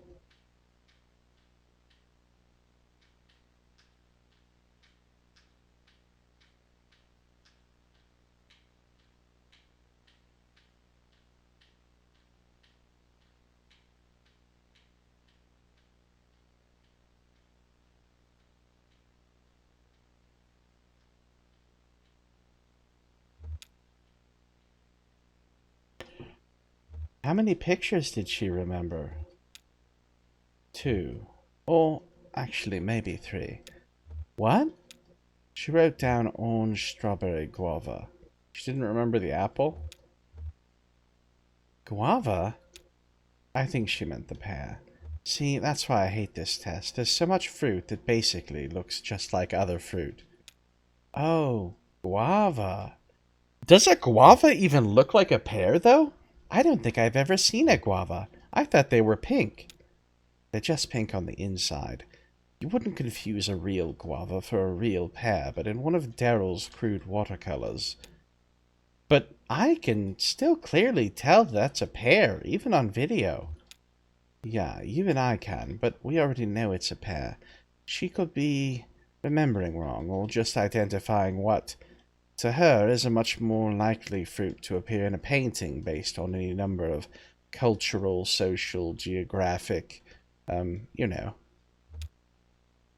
She didn't say anything in her response to help clarify? Let's see. Please describe in detail any sensations that accompany your memory of the pictures. Disappointment.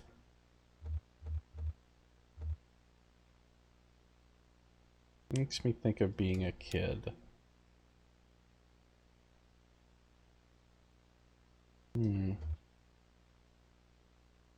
My mother gave me some mushed up guava once to cure a toothache.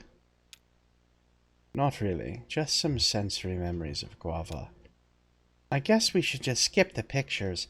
That's a shame. It's really hard to measure memory degradation in some of the later tests without this one as a baseline location updating scenario. I've been saying we should just use photographs. Watercolor paintings already have the quality of a half-remembered dream anyway. Like they're inviting you to forget them. Or somebody else already forgot them for you. Like a mama bird feeding her chicks cotton candy. Photographs are... It's not that they're really more accurate or true, but we think they are. They put you in that mindset. They have authority. So, yeah, out with the watercolors, I say. But then poor Daryl would have nowhere to exhibit his work. Jen makes a noise. Ah, yes. The judgmental noise. What? Cat mews. Jan, look who it is! Oh, I miss that kitty. I forget what became of the white one. Her name was Coconut, and she disappeared without a trace. Easy come, easy go? I wouldn't say easy. I had to leave food on the dock for a week before she'd come inside. She only stuck around for a month or two. You probably saw quite a lot of her. I remember you were working nights then. She was a nocturnal creature. That's right. I remember. Schrodinger got the other kitty. Dude, that part where the cat was in the box in Gibbous. Literally, and he literally became Schrodinger's cat. That shit was funny.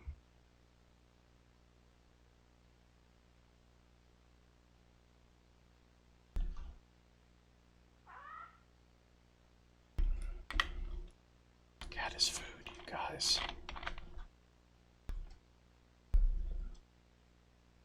We shall all remember the Gospel of Annie Salt, wherein it is writ, cat is food.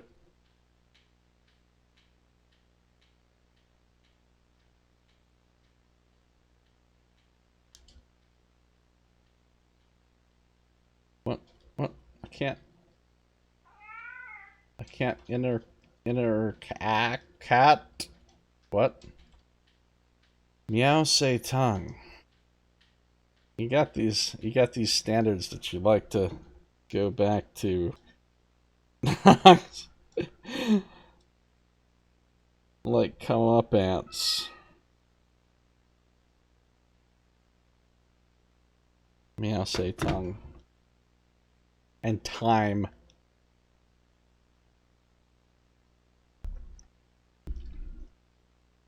Alright.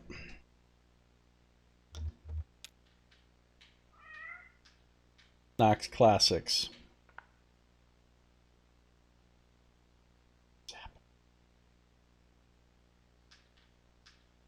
I just picked something up. Is it a thing to give to the cat?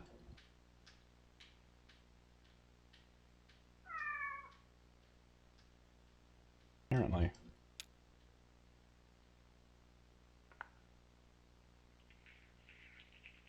Cat eating noisily. Wait, I don't remember this test. Oh. Did we cut this one? What's the questionnaire like? No, this is just... Sometimes, if I can't make it in for a few days, I might leave a note to feed the cats. For the test subjects? Wow, how do you know they'll do it? I'll write it on, university letterhead. Jan, that is unethical! It's not that unethical. How do you know that? Who's not going to do it realistically? At least I don't use university property and research equipment to make weird video art. Very well then, I contradict myself. I wonder which is the nobler transgression. I'll settle that question. It's nobler to feed kitties. She must have picked up some rotten fish and fed it to the cat before it dissolved and disappeared in a huge bag. Yeah, that's a problem you gotta watch out for. What if they are catatonic?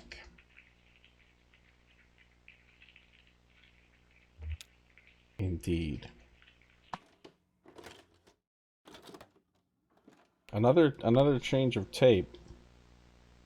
What?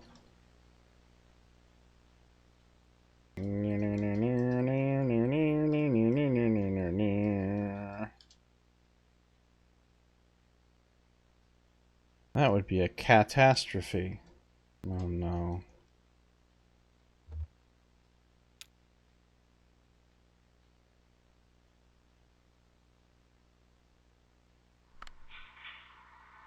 Tape recording of doors opening and closing.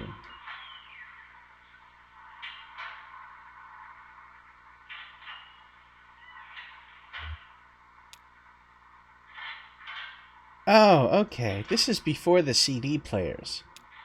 I hope she remembered to rewind. They never did. And Daryl would be in all night, rolling all these tapes back one by one in his little Walkman. He still has that thing. He says he uses it at the gym. But I think he's just too attached to his old mixtapes. He's so sentimental, our Daryl. These tapes had sounds from my apartment building. Did you know that? Oh? I thought it was stock sound effects from the library. Yeah, the CDs are, but when it was on tape, Daryl had me borrow a tape recorder from the music department and go collect them myself. He showed me a first draft of the questionnaire. I think some of them are still in there, like... What were you thinking about immediately before listening to the tape? I was thinking about my friend. After the tape ended, how quickly did your thoughts return to that subject? I never really stopped thinking about it. Right. I don't really get the point of that question. I think it's just there to set a baseline for the introspection index. So all the doors opening and closing, those are all from your apartment? Most of them, yeah. Others were from the basement. We have these rows of storage closets down there. None of them are locked or anything. It's just like this weird row of doors. They're not even marked or differentiated. You have to keep count as you go and remember which one is yours. That does sound like a pain in the ass.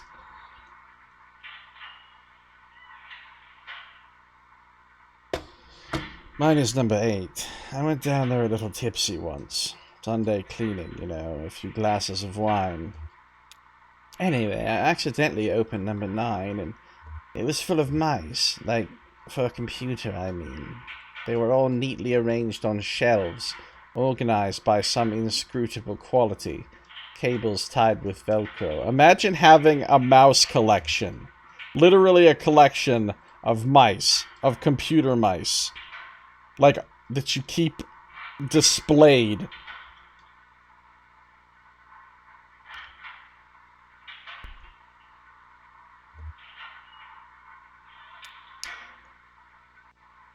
The neighborhood mouse hoarder. And collector, I think. I guess he lived next door. I told Daryl we should add a question, something like, while listening to the tape recordings of doors opening, if at any point you have any expectation or visualization about what might be on the other side of one of these doors, please write it down. Would never happen, as my razor mice last all of about 1 year before they get replaced. Really? I bought a Logitech mouse like 9999 years ago, and I'm still using it. I don't even know when I bought this Logitech gaming mouse, but I've been using it for so long, and it's still fine.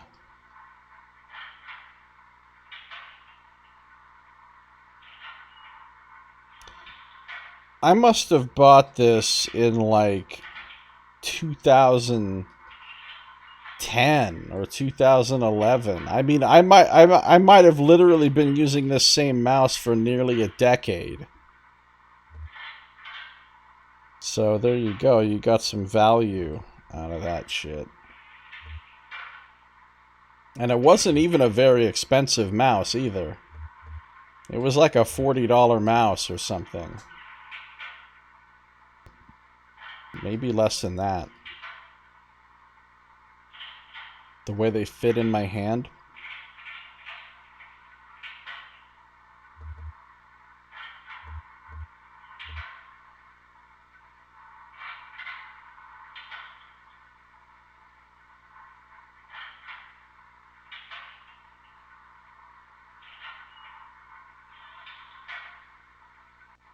The first door, I thought it led outside.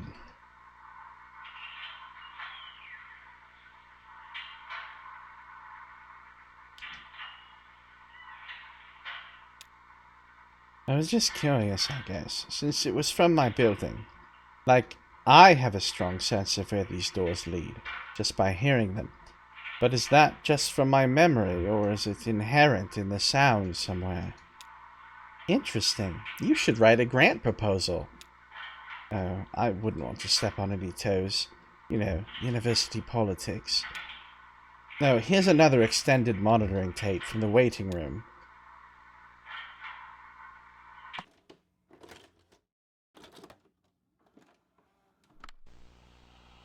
The rubber grips on the side usually unglue in about 4 months for me. Wow.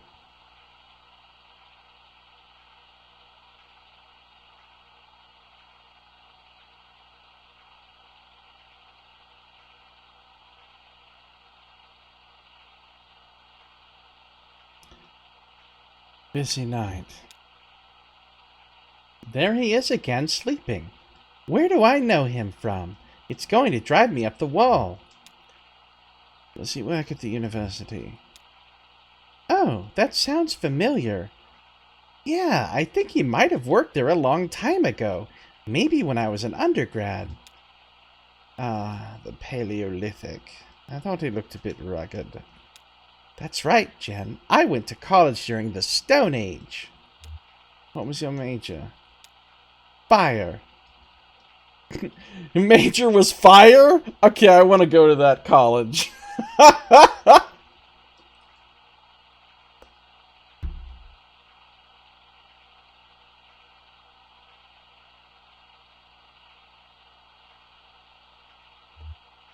Fire. I don't think he was a professor. Maybe staff. It's been so long. Sometimes I wish I'd just barreled through, like you did, instead of taking time off before grad school. I'm sure it was the right thing to do at the time. Yeah, or the only thing. I was such a mess. Did I ever tell you about that? My boyfriend died suddenly in my last year of college.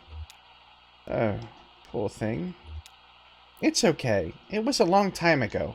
But yeah, it really shook me up back then. He was studying astronomy. We were both really into experimental music. We took a few art classes together. That's so sad. How did... Sorry, never mind. Died suddenly from fire. Dun, dun, dun. No, it's okay. That's the thing, actually. I mean, that's what shook me up about it. It was just this random accident that never should have happened. And so sudden, you never could have seen it coming. He was back home visiting his parents, and he fell off a roof. Wait.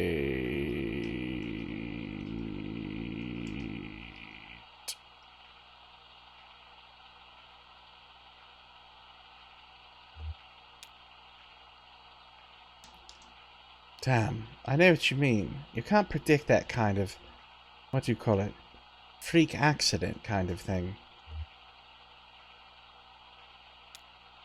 My psychiatrist says that's why I'm such a pessimist. Well, I think you're remarkably upbeat, all things considered. I mean, you know, that thing with your boyfriend in the roof. But also what happened to the TV station. Acts of God. You think? No, I mean, that's what you call it. That's what you say when it's nobody's fault. Everything is somebody's fault. Got struck by lightning? Your fault. Shouldn't have been where the lightning was. Yeah.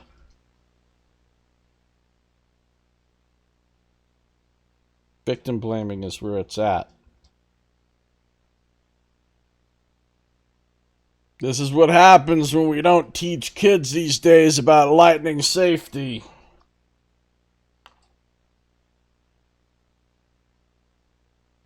When it's nobody's fault, blame God.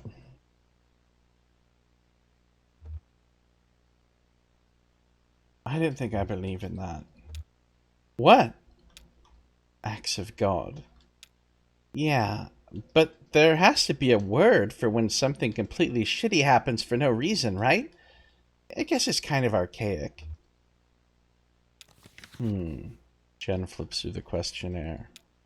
Question. First, please use the blank space below to describe your general feelings about television. If you have difficulty summarizing your emotions succinctly, or have too many different feelings to fit in the blank space, you may also use the back of this paper.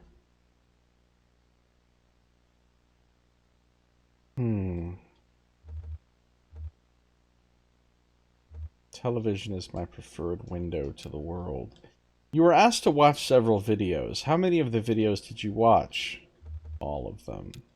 Speaking of the TV station, you were saying something earlier about that other Marquez girl. Oh, right. I was talking about Weaver. Yeah, what exactly happened with her? You said she left on weird terms? Yes. Well, so actually, she just stopped showing up. That was pretty normal. It was all volunteers, right? Community television. Yeah, people didn't really give much advance notice. They just got bored and drifted away. It was more like an art project than a job for most people. Weaver Marquez helped manage the archives, like filing and sorting old tapes of broadcasts. I think she was pretty smart. She probably could have been more help fixing equipment or something, but she seemed content just to organize tapes. She was the math genius. Nobody ever talked to her much, so when she left, no big deal. But then, a couple months later, we started getting these bizarre interventions. What? What?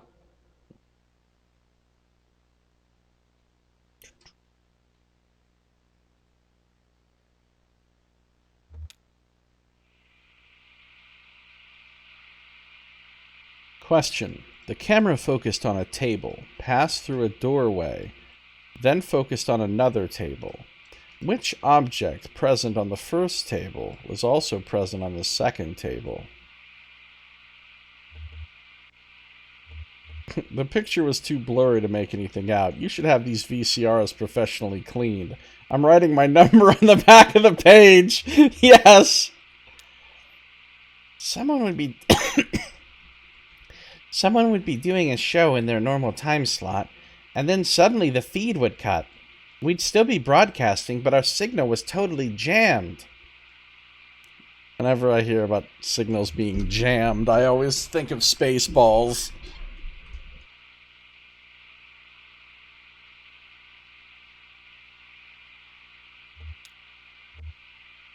Oh, like interference. I mean total blackout. Then this video would come on, clearly shot in our studio at some point, and it was her. Weaver Marquez. She'd be standing in the middle of the studio, facing the camera. The creeps, beeps, and sweeps.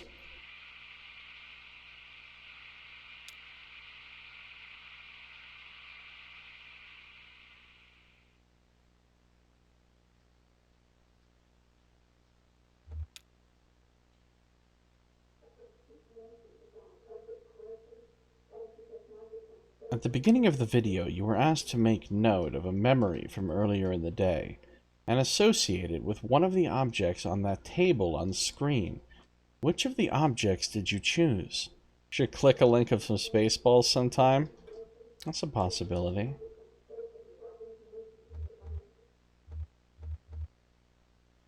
The Folded map. Was this object present on the second on-screen table after the camera passed through the doorway? Not the same one, but another one sort of like it. It's a bit fuzzy in my memory, but I do remember the sound.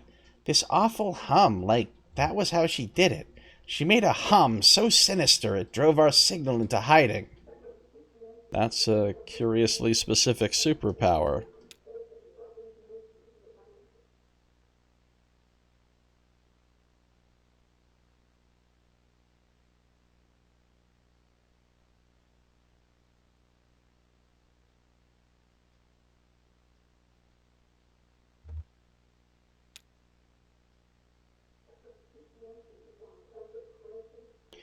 Question. You were asked to make note of a fond memory from childhood and associate it with one of the objects on the table on screen.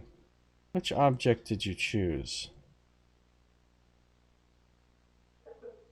I'm trying to think of a fond memory from childhood. It's very difficult. My memories from childhood are basically all terrible.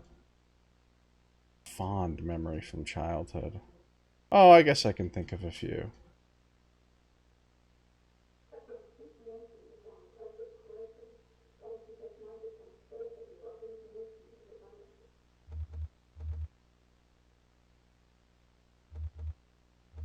Which object did you choose?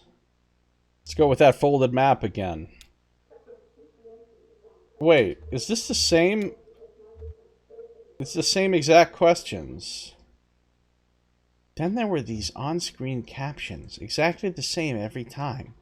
I don't remember what they said. Something creepy. Wow.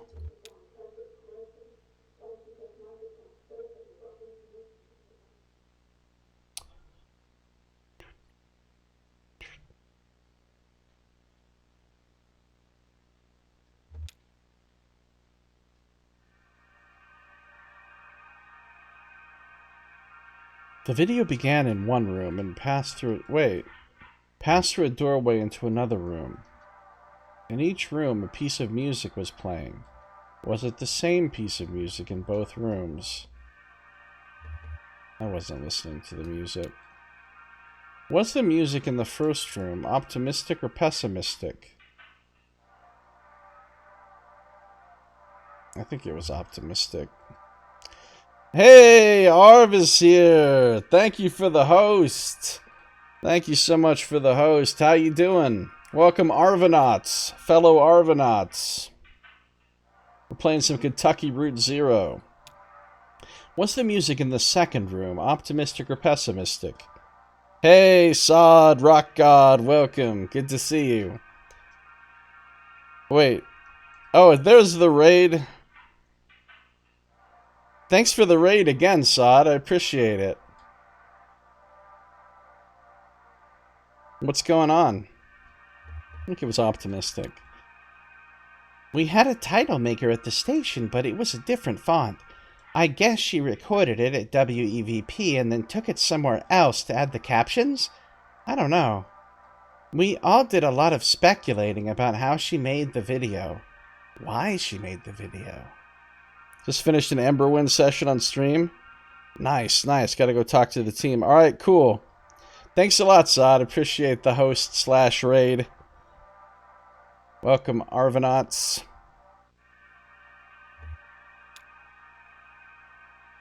Yeah, why not just broadcast it normally? It was community television, right? Couldn't be any worse than Naked Banjo Guy. Yeah, exactly. Some people thought it was a protest or something, but I know she didn't have anything against the station. To me, it felt kind of urgent.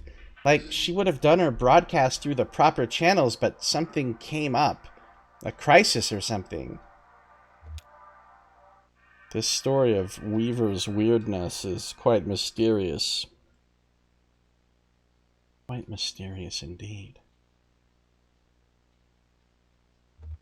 So many screens with so many chairs.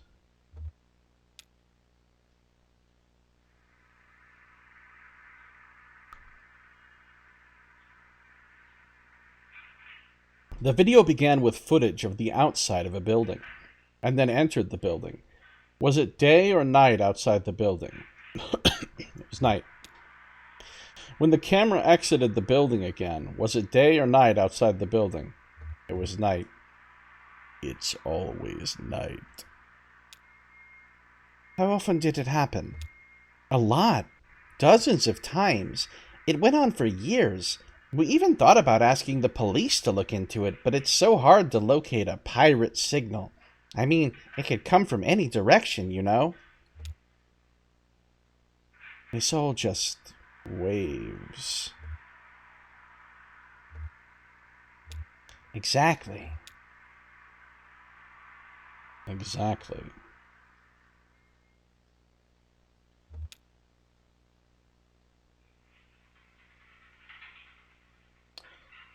Question. The camera passed through several doors with inscribed labels. Please write down the sounds you heard as the video passed through the doors with the following inscriptions. Travel. A diesel engine idling. Nourishment.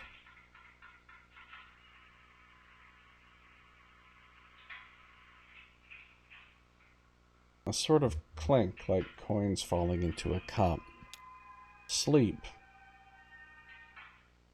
A fire burning.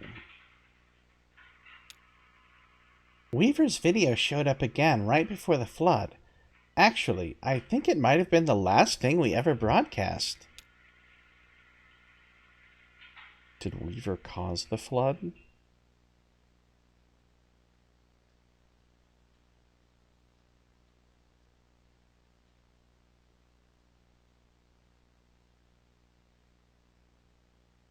Is Weaver actually a Sumerian god? This game is a trip and a half.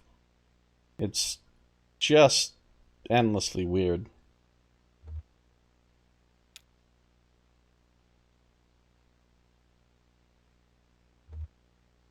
Guess we're filling out a questionnaire. Okay, location updating effect on emotional memory. Hashtag, oh shit, here we go. I need to change my shit.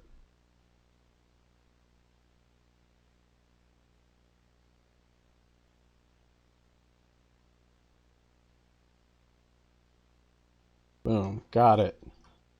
Finally got my work schedule locked down for the night. That's good. Let me just plug my phone in since it's now all... Yeah, that's fine. Wait, what's this? Okay.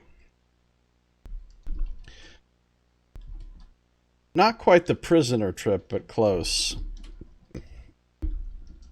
Imagine if they made a game of the prisoner and they had to make it as weird as the show and nonsensical.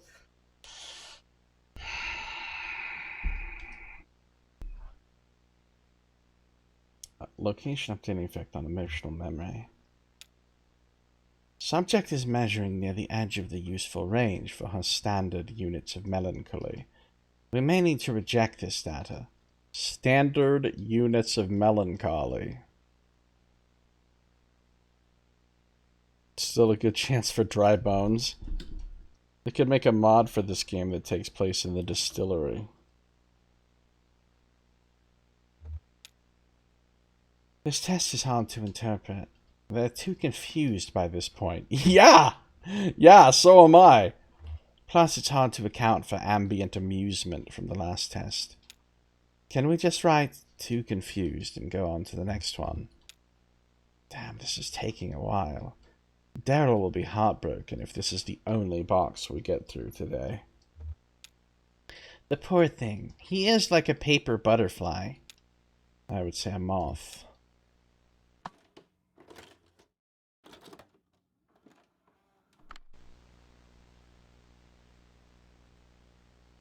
It's your friend again.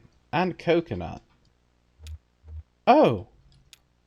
He seems relaxed. Wise Will. I can't believe it. So now she recognizes Will. What? That's what we called him. God, it's been 1,000,000 years. He did work at the university when I was an undergrad. He hung around the music department, but he was sort of a general technician. He'd fix the PA, run the soundboard during student theater productions, stuff like that. Student theater productions. Is this something you want to tell me, Mimi? Oh, no, I was just in the audience. They did some interesting stuff back then, in the Paleolithic. So he would shake the rain stick and crank the dry ice machine, huh? Why did you call him Wise Will? Because he was wise. He knows how to handle snakes and such. He was chatty. He'd tell you all about the school's architecture, local history, county politics, gossip, folk remedies, like they were all part of the same thing. I always wondered what happened to him. This is Gandalf when he was young. Huh. Well, now you know. He's part of our data. Yeah, just another data point floating down the echo. I can't do anything except for click on this phone booth thing. Remember phone booths? When was the last time you used a public payphone? When was the last time I used a public payphone? An unimaginably long time ago, I suspect.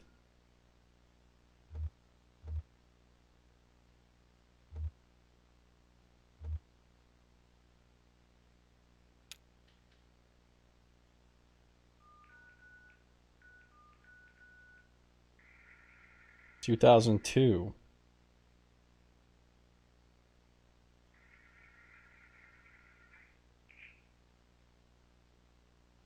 For me, it must have been 2000. 2000 was the last time I used a payphone. Who's she talking to?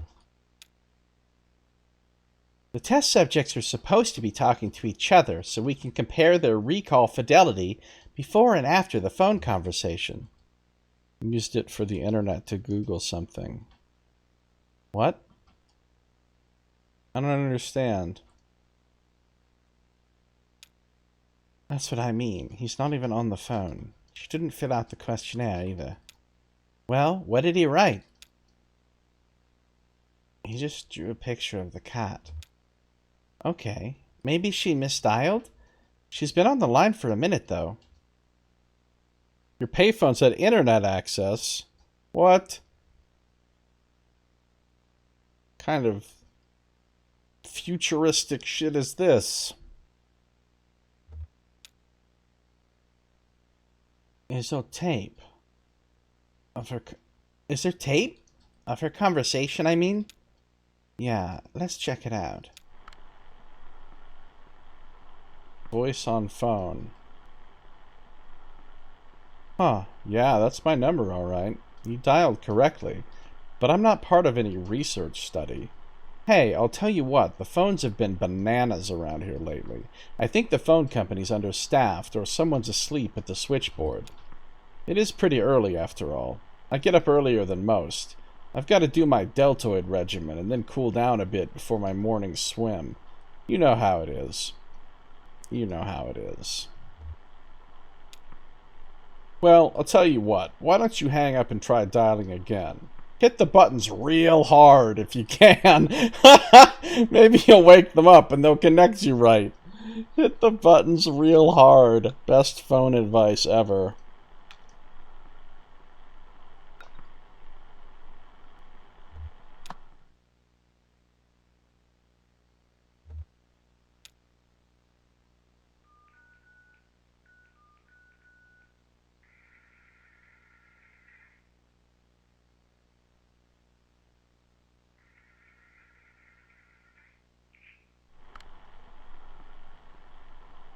Yep.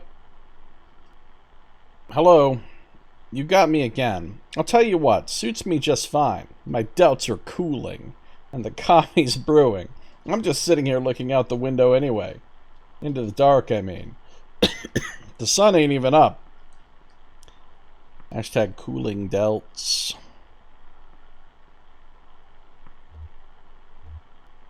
Sounds lonely. Well, not so lonely at the moment, is it? I'll tell you what, it's nice to hear another voice before the sun's up, and one that isn't making excuses or demands. You may have guessed by now, but I'm a... Say, why don't you guess? Not guess, deduce. Take a closer listen to my voice, and let's see what you think you can know about me. I mean, what do I look like? What do I like to do? And so on. Then I'll try you. Apparently you like to work out. Let me give you something to work with. What should I say? A phrase you can listen to and analyze.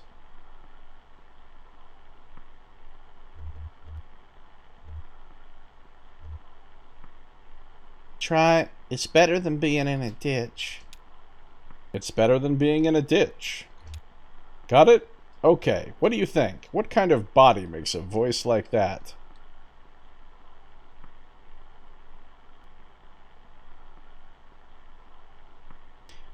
You're strong, about 6 feet tall. Yes, yes. Now it's a strong voice. Can you hear what my teeth are like? You should be able to hear that. Every word I say has got to go right by them. Your teeth are meticulously cared for. Strong, meticulous voice. That's the word for it. Meticulous. What about a job? What do you guess my job is? Stage magician!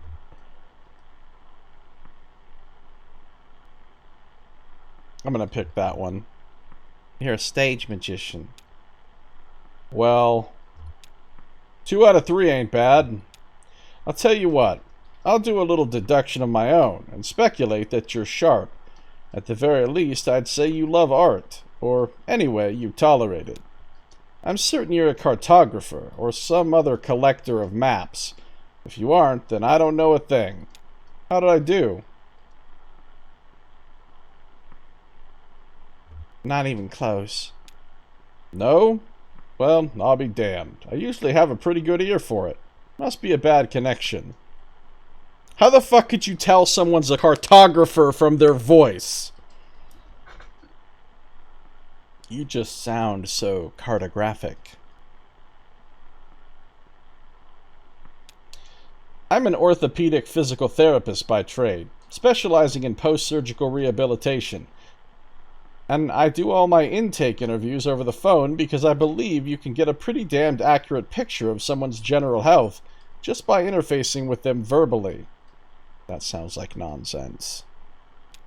Now, many of my colleagues disagree. They think that the body is the body and the mind is the mind. Well, I'll tell you what. Having worked in this field for nearly 3 decades and seen all manner of evidence, I'm no longer sure I believe in the mind at all. Having a mind is for cowards.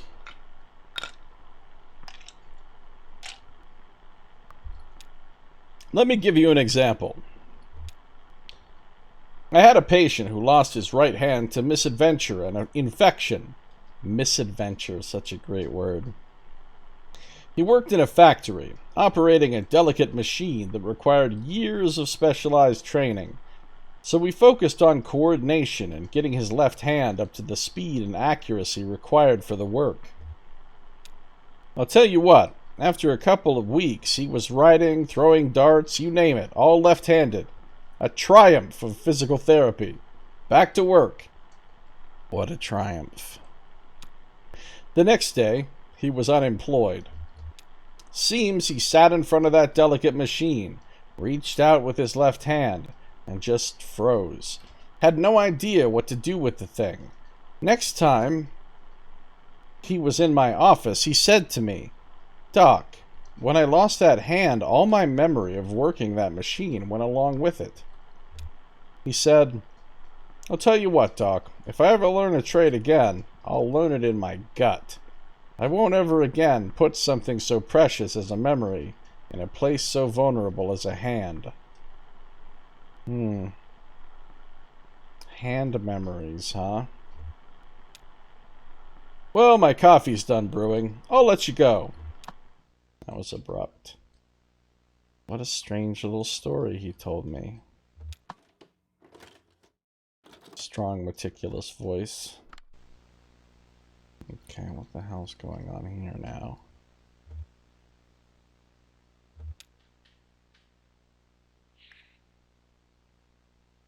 Oh, look, can you read the date? Damn, I can't read it either. It may not have even been current. I remember for a while we had a calendar up that was like years behind. I think Daryl liked the picture. What was it? Best friends. Every month there was a different pair of animals that were friends. That's adorable. I think I'm gonna be sick. You don't remember that? That weird intern brought it in from home. What was his name? Who? Oh, you remember. He was always like... I mean, we would make fun of him for... Damn, he's almost completely gone from my brain. So many interns coming and going then. I guess I didn't bother even remembering their names. I wonder who was working back when this was recorded. Is there a tape of the monitoring room? Yeah, here it is. Oh, before we check that out, did she flip the calendar forward or backward? Forward. Oh, weird. They usually flip it backward. I'm a reverse calendar flipper. That was me attempting to make a dolphin noise. 'Cause flipper. How ancient do you have to be to even remember flipper? Honestly, flipper was before my time, but it was like still... You know. There she goes. There she goes. Wait, do you think... Did she follow them out? Oh. Well, here's the last extended monitoring tape. From the dock when they left. A lot of changing tapes and VCRs. Oh boy. More distillery skeletons. See, told you he was one of those distillery guys. I guess you were right. These other guys came to pick him up for work, maybe? I don't like how they all hang out together. It's creepy.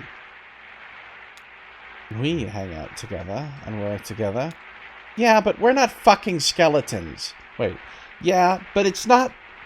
They're like more than co-workers. I don't know. I just get this awful feeling whenever I see them. Like I knew them once, but not anymore.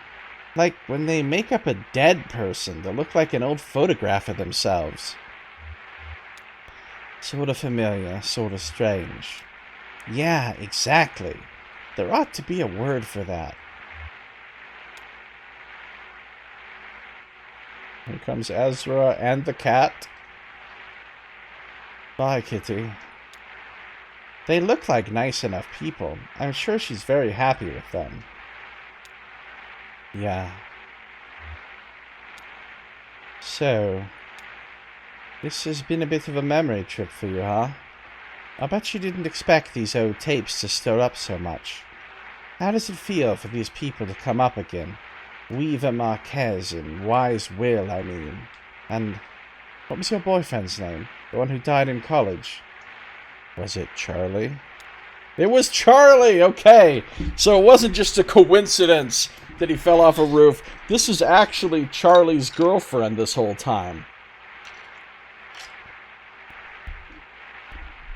Charlie. Yeah, it's kind of a bittersweet experience, actually. Like looking at photographs of people who've died or moved away. People that are gone.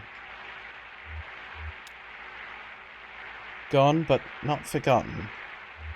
No, not forgotten. You're right. Wow. Water sounds and delicate synthesizer music.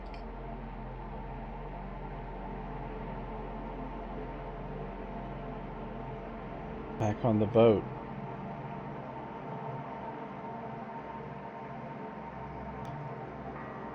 Look at those easels and tables on the beach over there. They call it an open-air gallery, or probably something more upscale like Al fresco galleria. They say it's a popular design in foreign cities like Paris and New York. That may be true. The appeal is clear enough, I guess. Anyone can wander in and out. There aren't any walls or doors. There's no roof either, just a kind of thin cloth membrane. Not quite a sheet or a tarp, but more like a drape of rolled out spider web, looking like it might bunch up and dissolve if it ever got rained on. That sounds really useful. No concern down here for rain. Everybody thinks they're inside, just because they can't see the sky. But it's a microclimate down here, and it surely does rain. Right now, they're exhibiting some intimate photographs of small-town life.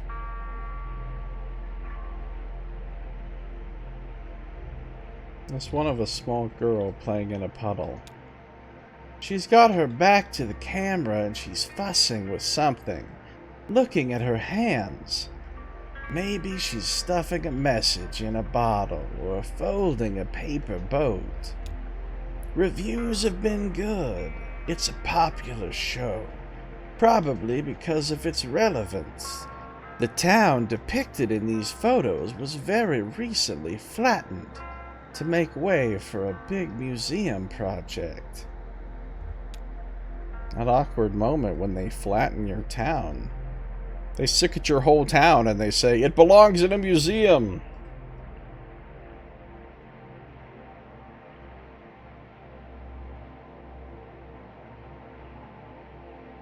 Are we oh, a nap sounds good, but let's do Ezra helping Kate forage for mushrooms. That sounds entertaining.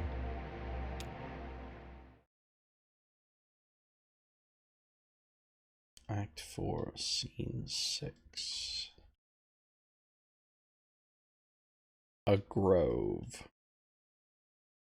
Grove's in the heart. No, not Grove's in the heart. Alright, hold on. We're going to have to enjoy this grove scene in our next episode, because that is going to do it for this one. Thank you for watching. This has been Josiah Plays Kentucky Route Zero.